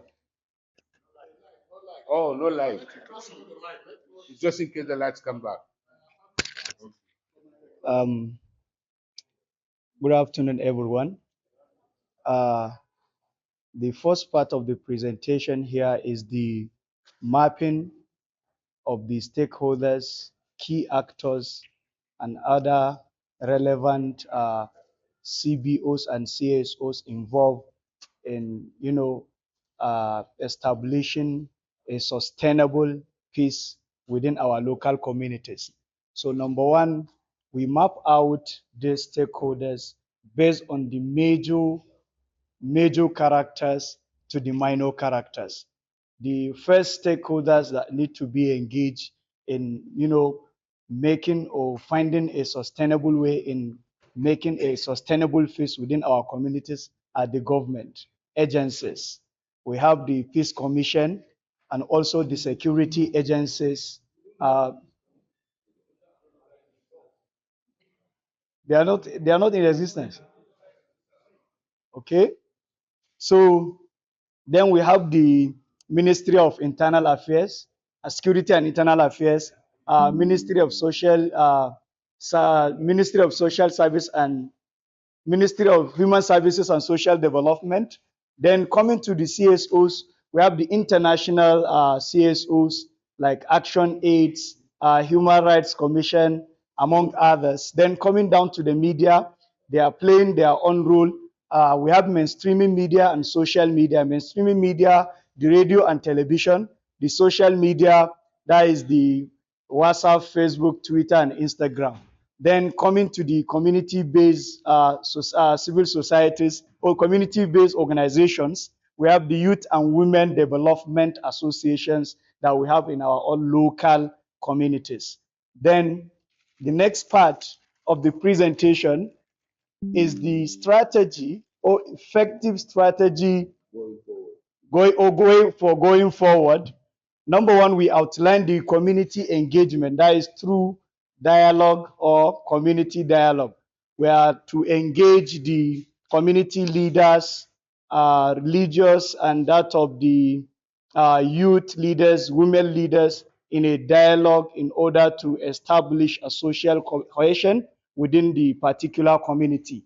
Then this mediation is part of the community engagement because it is through community engagement that you will mediate in order to ensure that there is a social cohesion within that particular community. Then this is the key. That is the economic empowerment. There are so many organizations within our community. I can give example with our own organization, ECAP. Recently, we are holding a program that is confectionery skills to young adolescents with support of the ministry and Ministry of Budget and Planning Commission. We train those young people in confectionery skills. After the finish of the program, they supported those young people with the startup cash and also some equipment that they will sustain or they will earn a means for living. That program combined both Christian and Muslims from Naria, and also Christians from Naria, Muslims from Rigasa community. So the communication and also the interaction between them will definitely signify that there is social cohesion within both religion of Muslims and Christians. Then we have the relevant stakeholders. I have made mention of the government, which are the key stakeholders that we need to engage in the first paper. Then social media engagement, also slash the influencers that we have today. Today we have social influencers, that is the TikTokers, the Kanyewoods are playing a vital role in also sending a message of peace within our local communities based on the current trends. And then the local media that we have, radio and television. Some communities today do not have these phones, but they can easily get information through radios. So these are the strategy that we can actually, or when we adopt them, they will be sustainable in making a peaceful coexistence within our communities. Thank you so much. Thank you so much. Before you go, maybe there are any question? Any? There are none. Okay. There's one. Okay. Okay. Suggestion. Suggestion. Mine is just a suggestion. In the light of scandals that have One come house, please. into light Please, one pertaining to international donors' participation in funding security issues and conflict programs. Wouldn't it be much better for you to concentrate on the local civil society organizations than to involve the international donors, pending when the time avails us that it is safe for us to play with them again? I don't know whether you understand what I'm saying, whether I'm making sense. In your mapping, you made mention of international donors, international organizations. What I'm suggesting is, why don't you remove those international organizations? Use the local organizations. It's much more better. Will it make more sense to remove the ones that are known to be problematic, or remove all of them? Remove all of them until All right. you do a screening to ensure that they are safe. All right. Thank you. Thank you very much. So, thank you very much. I think moreover, we want to take ownership. Okay. Going forward, ownership is what we want to achieve. Very good. So, Let's sustain it locally. okay. Thank you very much. We'll remove this one. All right. You mount the other one.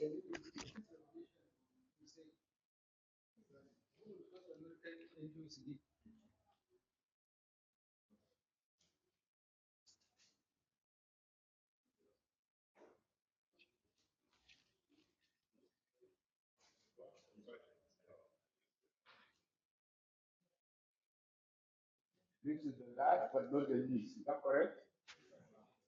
Last from the front. If the light comes, hold the mic just in case the light comes back. So you have to grab voice. Yes, I think my voice. Go ahead. I need the audio there. Okay. Okay. Mohammed Anjum Osman. Just talk to it. Don't worry, I'm recording. Okay.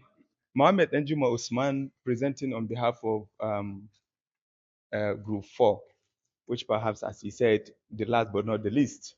We've identified some stakeholders, even though I see it as repeating most of what virtually everybody identified. That's still good. So in order not to delve much more into our time, we've identified religious leaders, traditional leaders, women groups, youth groups, security organizations, government agencies, and then the media. The media, those are the architect, the real orchestrators of one side story. If the media want, they will nail all of this and make it useless. Yes, the media, otherwise referred to as the fourth estate of the rim, they report what they see, what they want to report, sometimes what they want you to know. As such, all of these identified stakeholders may sometimes be useless or worthless by a wrong media reportage. Notwithstanding, these are identified stakeholders. They are stakeholders. They are very relevant when it comes to, peace building, conflict resolution, identification of the problems, and all that. Let me quickly go into the sustainability option going forward. Babu yawa ɗan kaɗan ne. We look at enlightenment and education, because a quasi-learned person is sometimes very wicked, more dangerous than even the learned. Because once you are learned, it is expected you do the right thing. Now, someone that is not learned at all, take a case of the banditry. Ɗazu na ji wani yake maganan ba su ma san Juma'a ba, ba su san Lahadi ba, ba su san Asabar ba. Sun san, Your Highness, with due respect, rule of natural justice. Dan Adam na son kuɗi. Dan Adam na son kuɗi. In ya ga mutuwa zai gudu. And remember, sir, from experiences da muka gani, ba su kaɗai suke yi ba. Somebody from the city is supporting them. When I was in service, an ɗauki director na tsakanin jitata da kefi. Amazingly, matarsa da aka ɗauke su tare, aka bar yaro ɗan shekara 9 a mota. The languages da suke amfani da shi is a language da matan take ji, yaren mutanen fadan karshe ne. Yes, amma kuma idan dare yayi aka je kiwo aka dawo, za a zo a saka su tsakanin garken shanu ne. Shanu yayi kashi yayi fitsari kana nan a daure a tsakiya. Za a gasa masara guda ɗaya sai a ɓalla shi guda biyu. Sai a ba matan ɗaya, a ba mijin ɗaya. Sai a ce wanda bai ƙoshi ba, yayi waya a turo kuɗi. Yes, mun tura kuɗi 500,000 aka sayi rago guda ɗaya. Buga wuyan ragon aka yi haka. Aka sa masa wuta, aka babbaka, aka ɗau tsoka ƙwaya 3 aka ba su. Sai aka ce shi ya ci ɗaya, ita ta ci ɗaya, wanda bai ƙoshi ba ya ƙara ɗaya. Okay, who collected the ransom? Is somebody from the city, is a learned person. Saboda haka ba wai za a ce kawai gaba ɗaya rashin ilimi bane ba yake sa su yin wannan abun. Shi yasa muka saka general enlightenment and education. Education ya kasu kashi-kashi. A cikin abubuwan da ake yi akwai professors, akwai PhD holders, akwai level 17, 18 duka suna nan a ciki. Idan kuka je jikin security organization za ku ga irin report ɗin da ake samu na irin wannan kisan. A nan ne za ku gane ba wai rashin ilimin bane kawai. Then the next thing I think is reconciliation, partnership and collaboration through justice and fairness. Duk wannan abun rashin adalci ne. Idan Qur'ani ya ce wa sulhu khair, Bible ya ce leave vengeance for God. Duka yana da nasaba da wasu, ai dukkan mu gaba daya we are faith-based people. Zaka ga descendant of Abraham ne, ana maganan Musa, Ibrahim, Isa, Yusuf, Suleiman and all of the names in the scriptures. Idan babu justice da fairness, ina tabbatar muku kitso kan kwarkwata muke yi. Da mu, da iyayenmu, da masu sarautanmu, da 'yan kasuwanmu, da malamanmu, da kowa da kowa. So long as babu justice and fairness from all vertices, it is tantamount to an exercise in futility. Thank you very much. So in other words, babu sulhu sai da adalci. Thank you very much. You make my point. So, akwai tambayoyi. I'm so glad at the end of his discussions, totally, completely, he made mention that without justice and fairness, nothing can be achieved. But yet, at the beginning or somewhere along the line, before he came to that conclusion, he destroyed completely the base for justice and fairness. I totally believe that for you to give an excuse of ignorance or illiteracy as an excuse for somebody's act in this particular pattern and fashion is a creation of a soft landing for a criminal that does not deserve that soft landing. If I understand correctly, Negotiating with criminals of this nature, because they are criminals. You can't call them anything other than that. if I understand you correctly, sir, Negotiating with them, sympathizing with them, is complete act of criminality itself, is as bad as that act itself. So as far as I'm concerned, remove whoever is going to give any excuse, give your excuse, but remove illiteracy and ignorance. Remove it. It's not an excuse at all. anyways, he's here. With Your Highness, sir, with due respect to social justice system and the Nigerian justice system, going with the Human Rights Act, sir, I may not be a judge to conclude that such a person is a criminal. It is only a judge da zai iya cewa wane, ai shi sa aka ce shari'a sabanin hankali.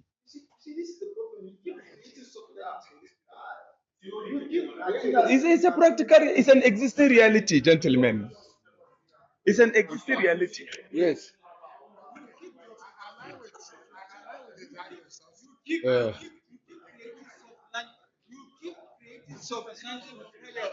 Yes.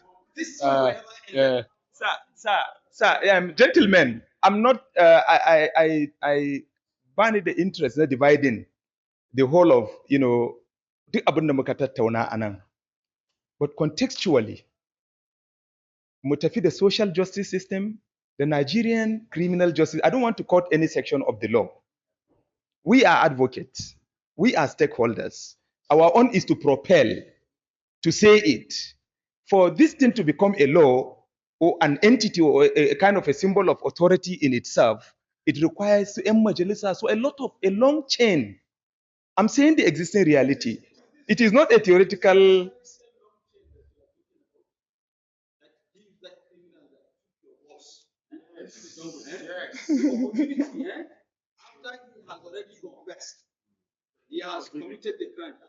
Yes, yes, but Your Highness, I equate teamwork. So this That gives you the right and the opportunity to work freely on the streets.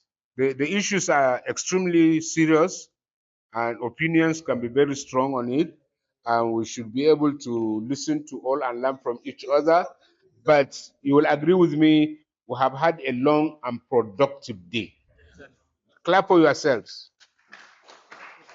The conversation can continue, but we need to draw the curtains. Yes, there are many fundamental issues. One fundamental issue is to learn to be patient after a point.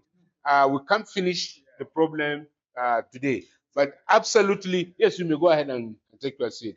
I am most grateful for your willingness to share and to spend the whole day with us.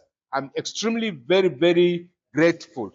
As a scholar, I have learned so much. I said it, I come here to learn basically, and I have already learned so much. And I'm very grateful you are willing to give me more accurate expressions of your understanding and your point. This reduces misunderstanding once I have written materials to refer to. So I'm very grateful for all of this. Baba Gana, in terms of program notes for tomorrow, what do you have to? Thank you, everyone. Thank you for your time and then the fruitful deliberations and discussions. Tomorrow we'll be having two key most important things. That is, one is to identify the existing transitional networks and then the mechanisms for peace. So these are something that are already in existence. Our fathers who are here and other relevant CSOs and government agencies are fully been maybe aware of existing networks as well as the mechanisms for peace. So with that, we can be able to leverage on our new project to see how we can build on the existing part so that we can add up all of these feedbacks that you provided on top of the existing platforms that we have identified. Thank you very much. Thank you for your time. Tomorrow, please, let's remember that African time is always is taking us late, it's taking us behind, and it's not giving us a productive engagement. So if we're able to show up by 9, by 2, maybe we may be closing up tomorrow. So let's try to respect time, please. Tomorrow is shorter as well. So let's try. Yes, sir. The time is here. Yes. It's not going by 9. Yes, it's 10, please. It's 10 tomorrow. Why we make it 10 is that, you know, sometime on the first starting date, you make it earlier. On the second day, you are just to give another chance for people to do other things before coming. So, but today we started around 11, right? It's almost 11 when we started. So let's try to respect time, please. Thank you. Thank you for your time. Yes. 10. Allah. Thank you. Say the Safia. Thank you very much. One extra. Okay, sir.